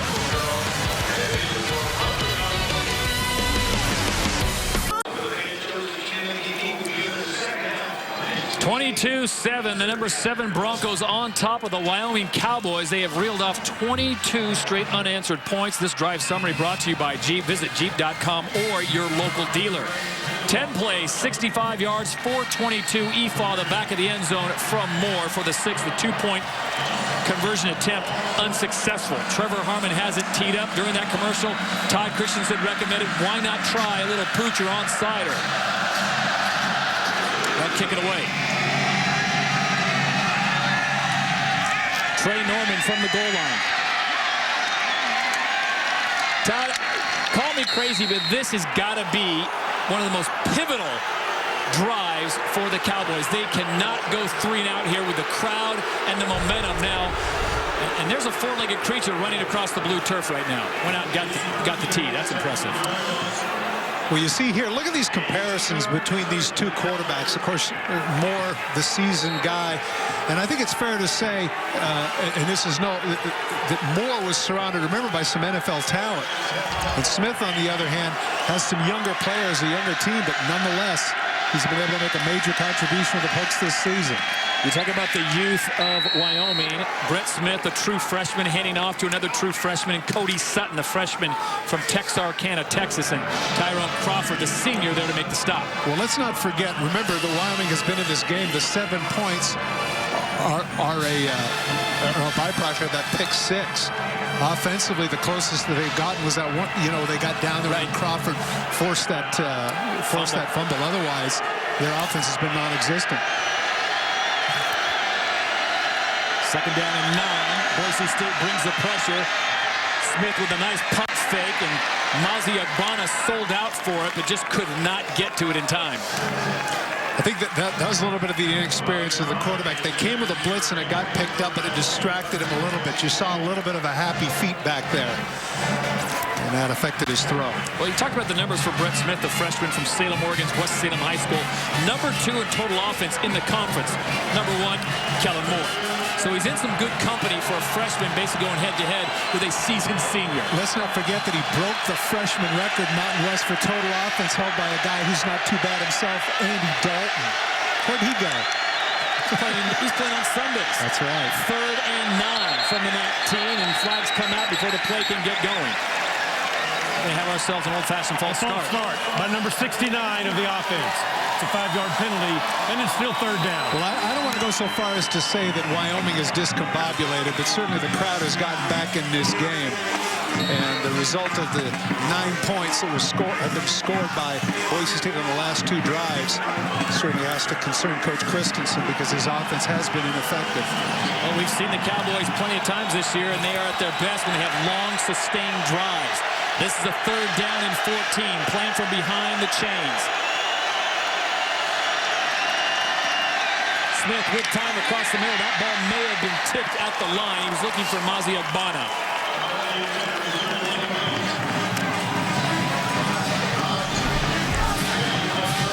Well, there's a little bit of a room underneath, but remember that this conversion needed to be of a 14 or 15-yard variety. He just needed, what he wanted to do is give his punter a little bit more room, but he throws the ball behind Agbana, and once again, it appears the Broncos are likely to get very good field position.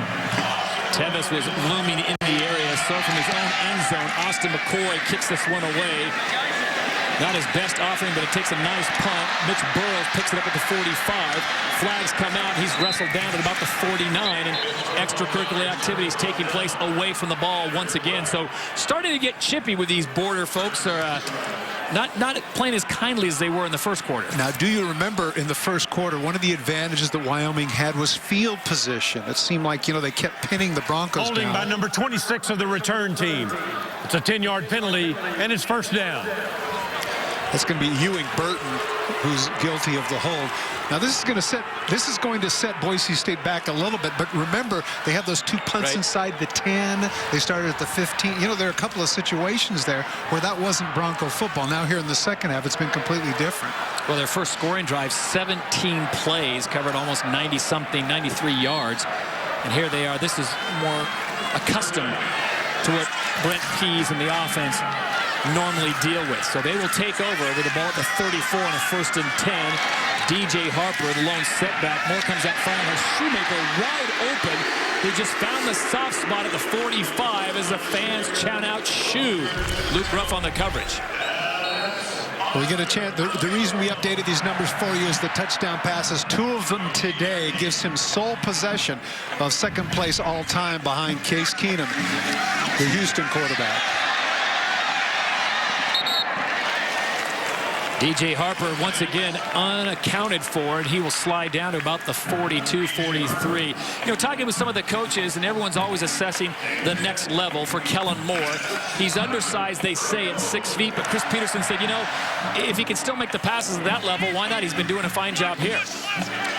Well, I compare him a lot to Ty Detmer, the former Heisman Trophy winner at Brigham Young University. A guy who is very smart, would be like an extra coach, and certainly would be a terrific backup quarterback. I understand his physical limitations. But then again, I'm also thinking to myself that there's not that physically imposing quarterback in New Orleans, and he seems to be doing okay, too. And he has a ring on his finger, not the wedding variety, that would prove that he knows what he's doing. Second down and 9. Late substitution by the Broncos as Kyle Efaw comes in. He's a setback. We'll look over and change the play.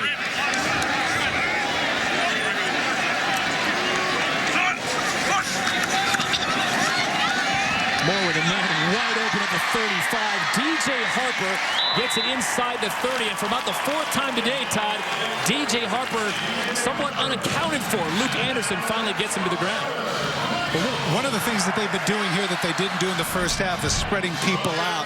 Take a look at the dearth of white shirts. I mean, you've got 2 guys out there on 3. And, of course, they're in their set zone defenses, and Moore's just going to pick that apart unless Wyoming's able to shake things up. What he does so well, a lot of folks refer to Kellen Moore as the surgeon as he just cuts up defenses. 1st and 10 from the 29. The lefty comes out firing. And he kind of left Mitch Burrows in no man's land as the defense read it. A great job by the defense as number 20 Blair Burns came up and met number 20 Mitch Burrows. Well, Burns may be only 5'10" and 170 pounds, but I can tell you that from experience, the guys that get a run at it and know that you're not looking, they can make you pay a price. Some of the hardest hits I ever took were from cornerbacks coming off of zone coverage, is able to clobber me when I'm not looking, and Burns is able to do that. Leader of Wyoming, by the way, with 3 picks on the season. Pretty good for a freshman. And the pitch out. Martin on the corner. Can he get it? Yes, he's tripped up at the 15. They'll mark him down at the 16-yard line. Chris Potter with a beautiful pitch and a 16-yard pickup for the Broncos. That really was. Potter does a nice job of drawing the man to him and leading Martin with the pitch. Now take a nice catch on the snap, too. Makes the move to the outside, and if he doesn't just trip him up just a little bit right there, Martin's in the house. Could we be seeing a new Bronco offense being unveiled here? How about that? They go to the option with Chris Potter. Kellen Moore now back under center. 1st and 10 from the 17. Moore with plenty of time, man wide open, touchdown Broncos.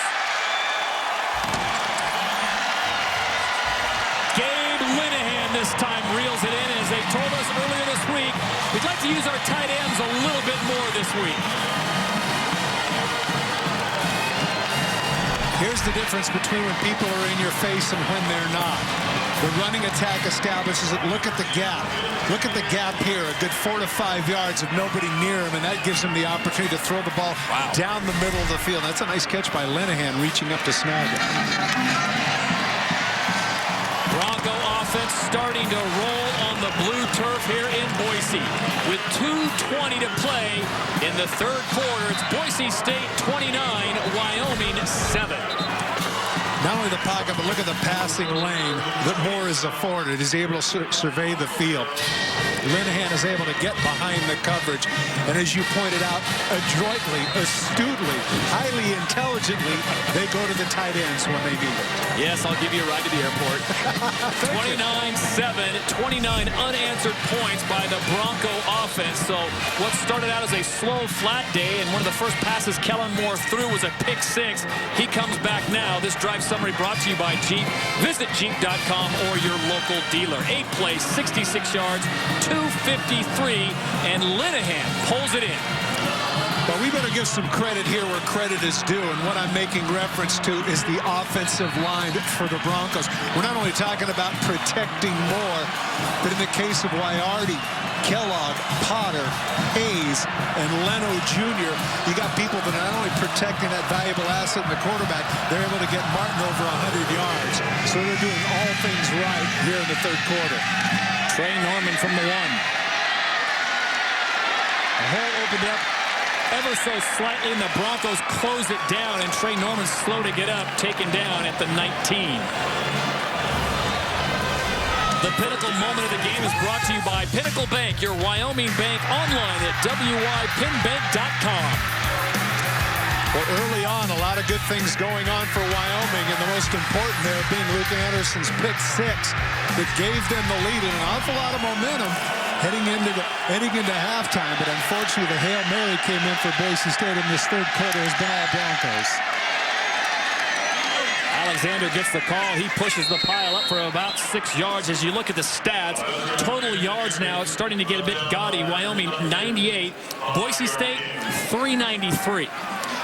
Well, you know what they say about, the offense gets the attention, but defense wins championships. Let's not forget, in the midst of us talking about Kellen Moore and Doug Martin, the offensive line, and blah, blah, blah, Wyoming has yet to score an offensive point. So Brett Smith in the offense trying to get back on track, trying to get back in this game on a 2nd down and 5 from the 24.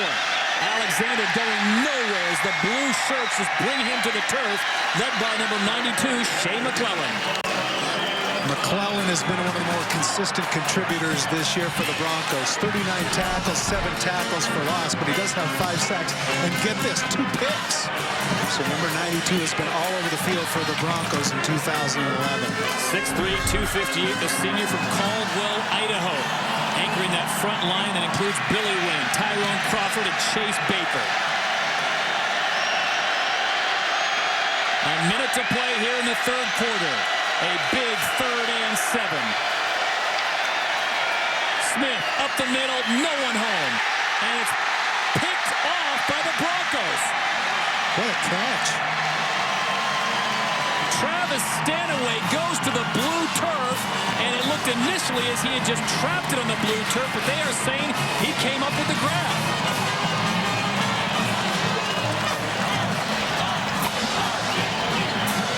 And once again, Wyoming turning it over, bitten by the momentum snake. Right there, you see, he's able to get his hands underneath it, and even if he didn't, which he's able, that should be incomplete.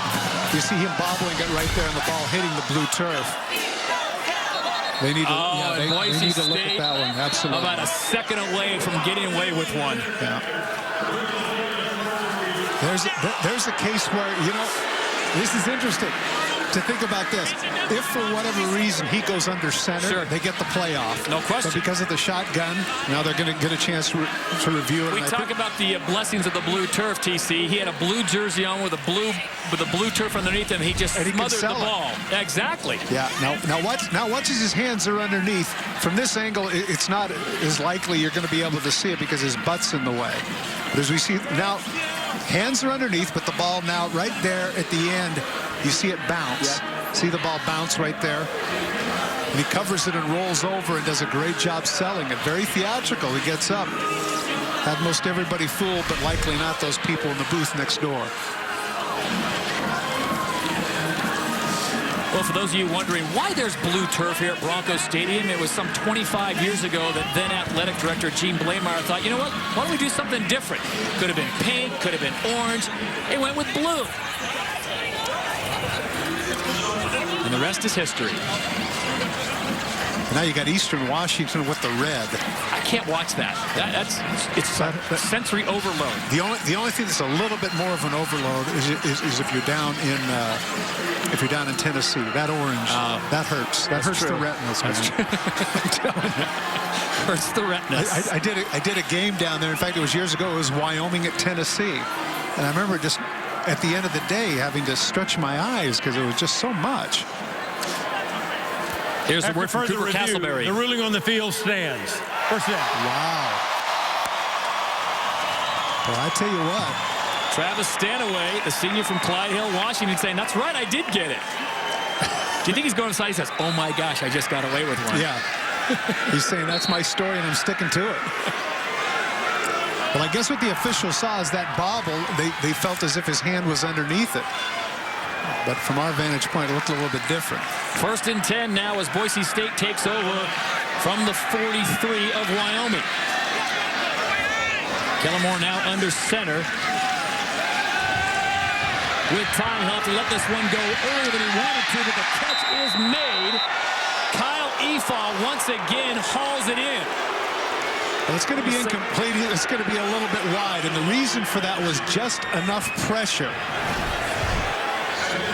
He slows down, not quite sure of where he is on the field. Oh, yeah, just the toe. There's the toe right there on the white. Good call by the official. The pressure in that case came from Purcell. So it's a 2nd and 10 now from the 43. Kellen Moore goes back to the same area. This time Mitch Burrows collects the bullet. And that time, I'd have to say Kellen Moore was taking his arm out for a little bit of stroll because that was a beautiful laser pass. Well, I think the confidence factor. Remember we talked about in the first quarter, yeah, he'd had all that success, but Wyoming had him a little bit off his game. Now the offensive line is protecting him. He's got a rhythm. Feels good about what he's doing.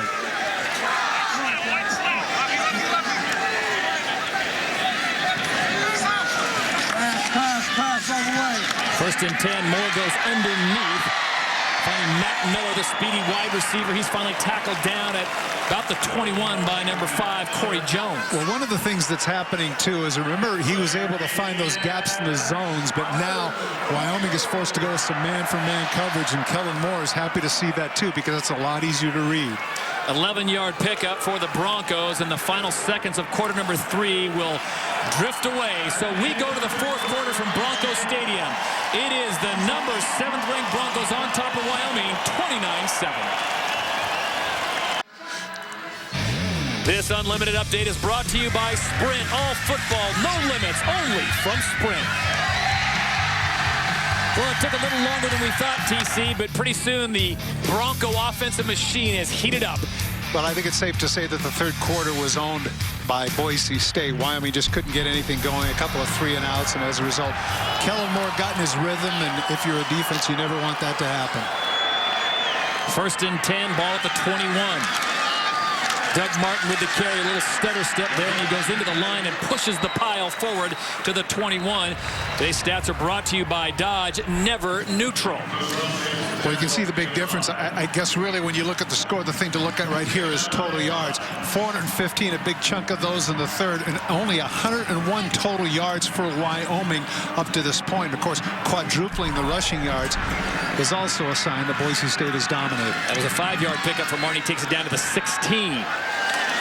On 2nd and 5, Martin once again, more room to run. Martin keeps the legs driving, and he'll take it down to the 8-yard line. And that is a piece of video that every coach should show every budding tailback. Keep your legs driving. And one of the reasons why DJ Harper is such a big help is it gives Martin the opportunity. It seems like every time we've seen him carry the ball, he's been able to do that. Now, if you're that guy that carries 35 times a game, there are a couple of carries where, you know what, maybe you're just not quite there. But he has been fresh, and he has been on his game today. Martin, the senior from Stockton, California, 5'9", 208. 1st and goal from the 8. And Mitch Burrows, the junior from Meridian, Idaho, will be marked down just inside the 2-yard line. And, you know, you got to be frustrated if you're Burrows. He's 5'9", 185. And he's thinking right there, you know what? If I'm 200 pounds, I get a touchdown. But darn it, I just couldn't bust my way through those defenders. Get back to that training table. 2nd and 2 with the clock running. 13:30 to play in the ball game. And that really tells a lot about 3rd quarter starts and how you said Boise State has owned the 3rd. Martin gets the carry. No signal yet from the line judge as they come in. Touchdown, Broncos.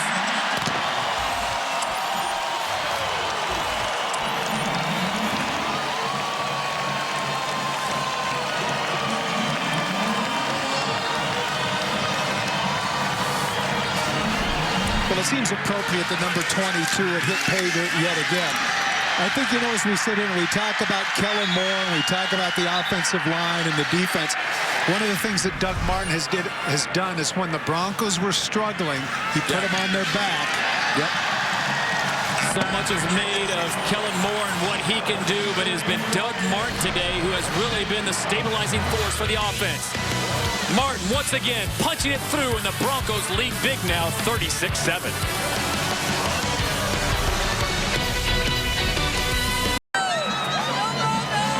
Beautiful day in Boise, Idaho. Broncos on top, 36-7 with just one game remaining. This 7th-ranked Broncos looking to polish up that resume, get ready for bowl season. This drive summary brought to you by Jeep. Visit Jeep.com or your local dealer. 7 plays, 43 drives, and again, just a garden variety 2.5-minute drive as Martin punches it in from 1 yard out. Interesting, too, at this point as we look at Kellen Moore's numbers, 21 for 33, 3 touchdowns, and 241 yards.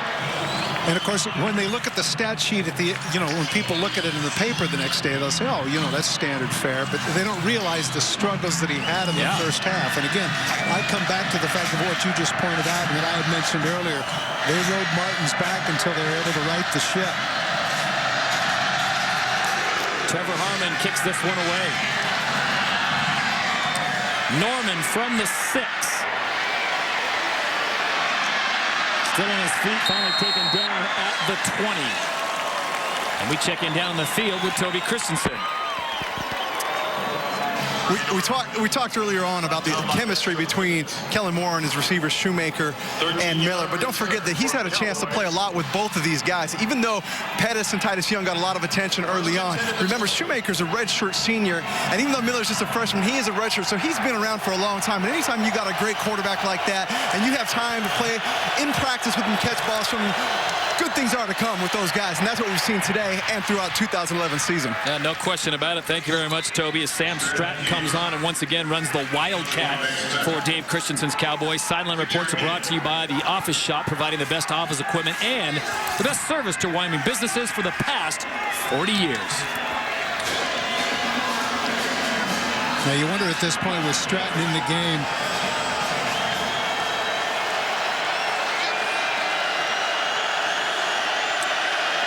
about the health of Smith.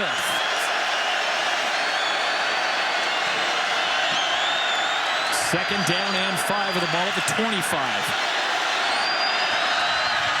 Stratton will tuck it and go up, getting out to about the 31-yard line. Looks like enough for a first down.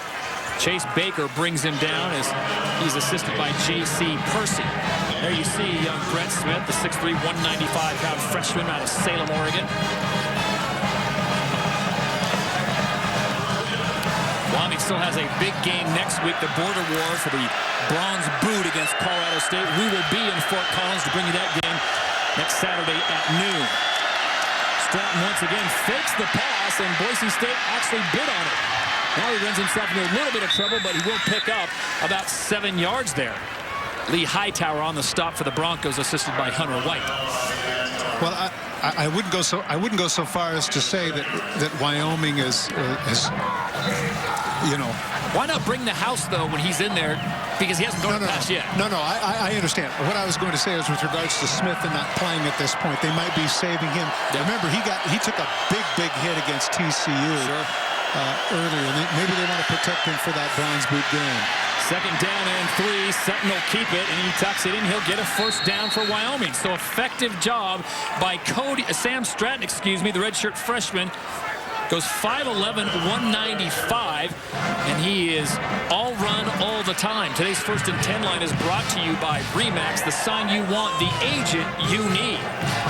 Remember, you say 5'11", 195. That's actually a little bit bigger than most of the Air Force quarterbacks through the years, right? That was no question. 5'9", 5'10", 185 guys, 180. He seems to have a nose for the ball as they'll put Stratton now in at the gun. Takes one step back, now just looks for an open hole, breaks it out to the right-hand side, trying to get a seam, and he'll pick up another 8 yards. Lee Hightower, the freshman at Inglewood, knocks him out of bounds. You know, it's a good point that you raise with regards to the idea that they snap him the ball and they're not altogether creative because he's the one that's running the ball. Obviously, he's doing different things and they're putting him in different scenarios, but basically he's getting the ball. And you're right. Maybe at some point the blue shirt should just jump in there and go after him. Well, it's a nice option to have. They come back in with the true freshman duo of Smith and Cody Sutton at tailback number 3. I formation for the Cowboys. 2nd and 1. It's Sutton off the right-hand side, and he does a nice job of picking up the first down before George Iloka can tackle him. This is the drive that Wyoming needed, Todd, to start the second half. Instead of the 3 and out and giving the ball right back to Boise State, in which they turned into points, this is what Wyoming does so well: long, sustained drives.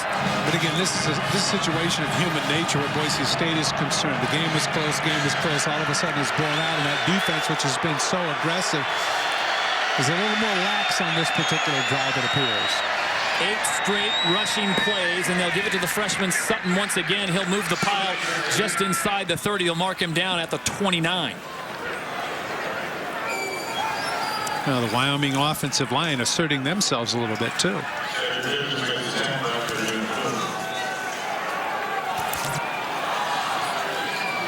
Clock continues to run under 9:30 to play in the ball game. Boise State on top, 36-7. On a chilly day here in Boise, but if you were with us for the first half, it was a totally different game as the Wyoming Cowboys kept Boise State off the scoreboard until the second quarter. Brett Smith showing off that he can run, and then he takes a couple big shots from blue jerseys, but is able to push the pile forward, and it's a first down for the Cowboys. For those of you who just join us, and why would you? You should be here the whole game. This was the play that ended the first half with 1 second to go. Kellen Moore launches this beauty, and his receiver Matt Miller just decides to take a nap, lay down in the end zone, and reels it in for the touchdown. Well, Tayshaun Gibson goes after the interception, and that turns out to be a bad decision because the ball pops up, and as you point out, Miller is there with the largesse afforded him as a result of the free safety's bad choice. Cowboys go back to Sam Stratton, number 9 at quarterback. Has yet to throw a pass, and he won't do it here. Picking his way across the right side of the line, gets inside the 20. They'll mark him down at the 19. You know, kind of a competition within the game, so to speak, here, I think, is against this Boise State defense and on this particular drive as to whether or not Wyoming is going to score. I understand that it's not necessarily a shutout because you see the 7 points, but those 7 points are the byproduct of a pick 6. And I think that man, the coach, Coach Kwiatkowski, is really challenging his defense to see if they can keep Wyoming out of the end zone. Pete Kwiatkowski, the defensive coordinator for Boise State. A 2nd down and 8. Smith comes back in and finds his man Brandon Miller, who's a backup running back who's been moved out to wide receiver because of the injuries to Chris McNeil. Travis Stanaway, who has an interception in the game, makes the stop. And I tell you what, Stanaway came a long, long way. He had a run at it. That's one of the reasons why I was able to clobber him out of bounds. Number 30 comes from the middle of the field, cuts across the hash. He's able to make the tackle. And, of course, at this point, 36-7, you see 3rd down and 7. This is certainly 4-down territory where Wyoming is concerned. From the 18.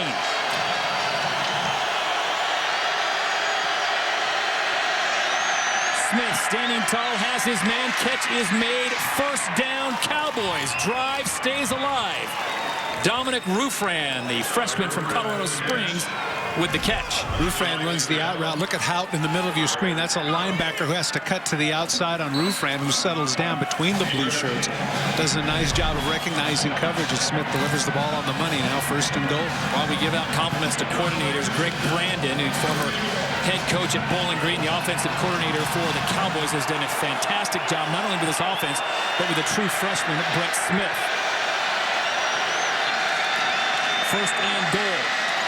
Sutton, this time nowhere to run. He'll actually lose a yard. Tackled down at the 10 by big Billy Wynn, the senior out of Las Vegas. I think one of the hardest things to do offensively is when you've got 1st and goal at the 9. Now what do we do? Do we run? Wait, play action? No, wait. Should we throw?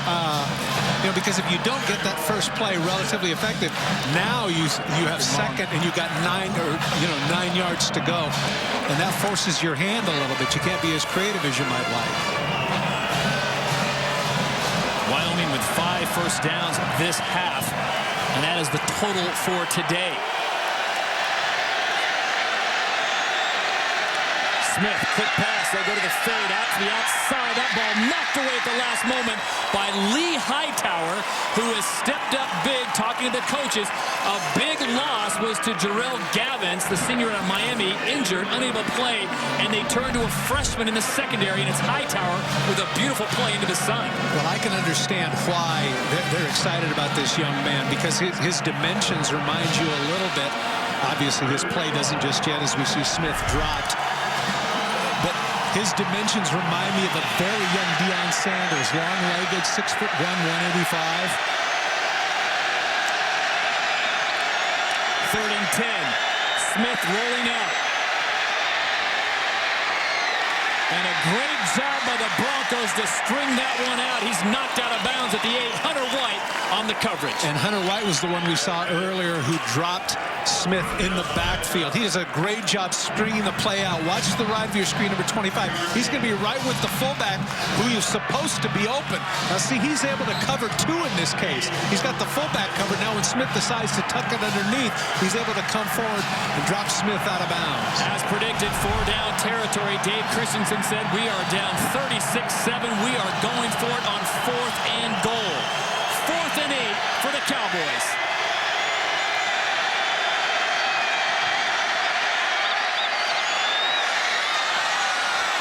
And he finds his receiver, Josh Doxson, on a well-designed play. Not the most beautifully thrown ball, but Doxson brings it in for 6. Well, the other wide receivers are able to get what I call shield plays. You're going to see down here, they're going to take blue shirts with them, and then he's going to come around up top, and he just gets lost in the shuffle. We talk about the athletic play of some of these young defensive backs, but in the same case, they get a little bit fooled on that one. As a result, Wyoming gets their first offensive touchdown of the day. Extra point up and good by Daniel Sullivan. So first offensive score of the day for the Cowboys. It's 36-14 with 5:26. Come on back to Boise. We'll see how this one ends.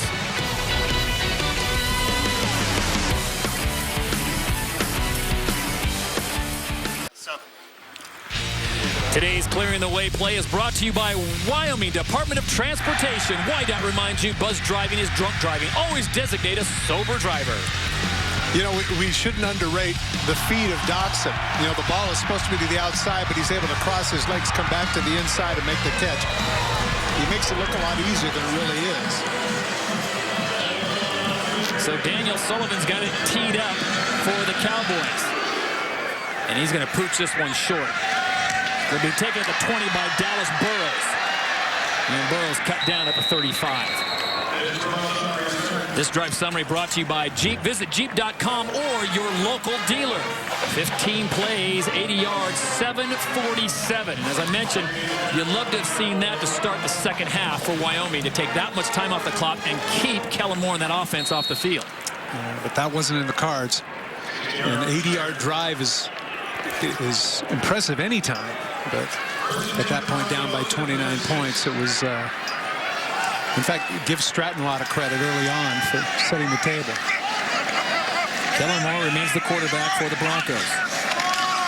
Fakes it to DJ Harper and just rolls out a well-designed play as they go underneath, and the big tight end rumbles forward for a nice pickup. Big number 88, Chandler Koch. I'm not sure that he's not a little bit bigger than that 246. You see him blocking in there, and then he's able to come off. And remember, the white shirts don't recognize him. I guess they thought that maybe he was an offensive tackle or something. They just let him go. I was thinking the same thing. He's not fleet of foot, but he's a big fella, but comes up with the grab and a nice pickup. 19 yards on the play. The Broncos first down, put it on the turf. Mitch Burrows was the intended ball carrier, and that ball just took a bounce. And Burrows, fortunately, jumps back on top of it. Be a loss of 3 on the play. I think that Chris Peterson is not very happy with the way this game has. Obviously, he likes the third quarter, right? But otherwise, it was interesting at halftime. His conversation with Toby, he wasn't very pleased with much of anything. Even the defense, he said, "Okay, yeah, they played well, but." He is definitely an execution coach, and meaning he wants everything to be executed perfectly. And why not? Kellen Moore now swinging out of the backfield has DJ Harper. Harper with room to run. He's finally cut down at the 42 by Tashawn Gibson. Yeah, get it. Speaking of number 7, the sub of the game is brought to you by Subway. Visit us for your catering needs. Subway, eat fresh. You know what's impressive about Harper today is we talked about his running ability, averaging over 5 yards per carry with 8 touchdowns, but he really showed a lot in the passing game. As a running back, he was able to make a number of catches downfield and create some first downs, not to mention break a couple of tackles and spell Doug Martin so that when he came in, he was fresh. 3rd down and 5. Kellen Moore with plenty of time, and his receiver is absolutely drilled.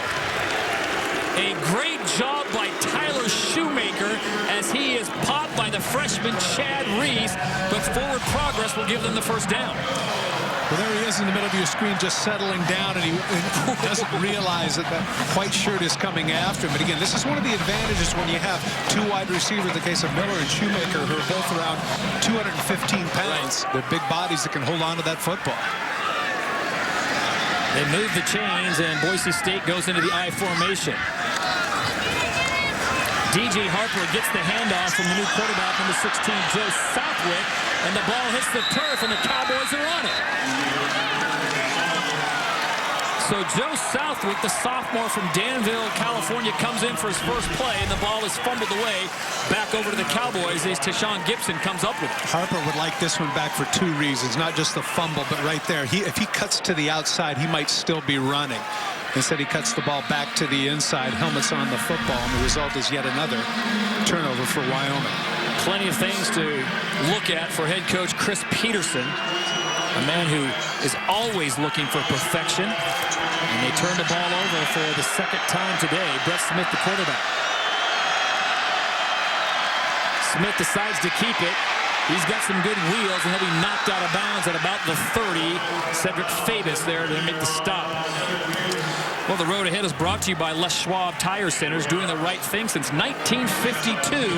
And that's what remains for Dave Christensen's Cowboys. A visit for the Bronze Boot. Fort Collins next week at noon. We'll have that game for you live on the mountain. You know what's pretty cool about that game is that in the midst of all of this realignment throughout the United States and rivalries going by the boards, there's one that still maintains itself. Colorado State and Wyoming. Sam Stratton now checking in, runs the Wildcat. This time he is going nowhere.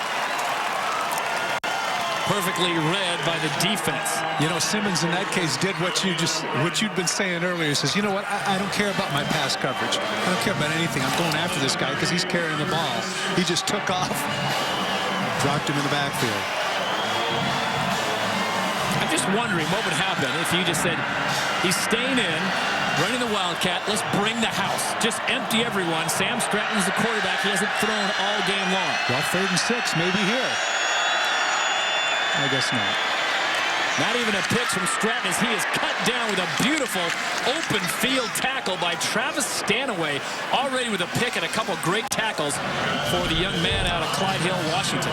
He does a nice job of upending him, but in so doing, he's able to put the ball down just beyond the 1st down marker. And so we kid about it. I guess it's a little bit, maybe Stratton's a little bit like Randy Johnson coming into the game. You say, oh, well, you know what, sit on his fastball. He's throwing a fastball. Yeah, well, okay. Well, Stratton's pretty productive here, despite the fact that he's not necessarily multi-dimensional at this point. On the fake, on the fly sweep, Stratton tries to get the stiff arm out there. Now he runs into all kinds of problems, and he'll be dropped for a loss of 2 as Ricky Chongachu and Tyrone Crawford make the stop. And the road ahead is brought to you by Les Schwab Tire Centers, doing the right thing since 1952. That's what remains for Chris Peterson and his Broncos. A visit from the Lobos December 3rd. And big news for the Lobos in the last couple weeks. They've got themselves a new coach inked for next year. Bob Davie, the former head man at Notre Dame, spent some time at Texas A&M as well. broadcaster for the last 10 years for ESPN. I saw that. I saw the interview when he was hired, the press conference. Pretty exciting. Brett Smith back in at quarterback, and he has the completion made out to Brandon Miller, the sophomore from Parker, Colorado. Travis Stanaway once again making his presence felt. When I say exciting, I don't mean in terms of it was a titillating conversation. It was the fact that Davey was excited, was genuinely enamored with this prospect. I thought you had called and got your season tickets for local football next year. Yeah, I was hoping actually to be there. That's enough of that. You were all in. Bob Davey's a very smart man, and I've had the chance to work with him at ESPN, and he knows football. As the final seconds tick away, they will meet on the field and they will shake hands as this one will go into the books the way of the Boise State Broncos. So the number 7 team in the land with a slow start, but they come back and they do a fantastic job. I want to remind you, Mountain College football is brought to you by Les Schwab Tire Centers, doing the right thing since 1952. By Union Wireless, with Talk-Free Fridays, free nationwide calling every Friday.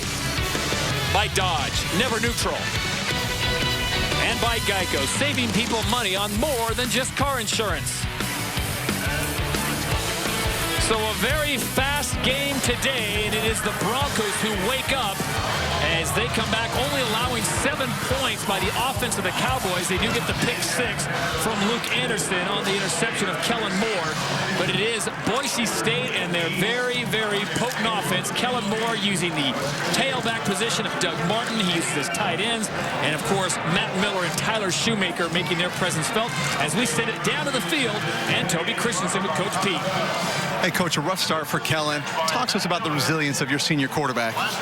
Yeah, he's going to get it together sooner or later. I mean, he's such a good player that, you know, he maybe have a play or two here, but it's not just Kellen, it's everybody. The offense was a little bit out of rhythm.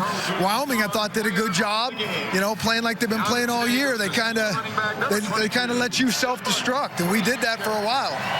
Other than the one drive there at the fourth quarter, talk to us about the play of your defense all game. Yeah, we're proud of those guys. They played well. They really did. Wyoming's got an explosive offense, a really good quarterback. They played well.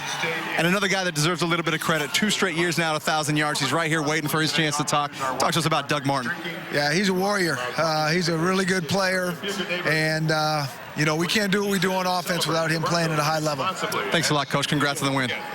Back to you, Todd. Thank you very much, Toby. Congratulations to Coach Pete and his Broncos. We'll return to Boise's Bronco Stadium to wrap things up after this short break.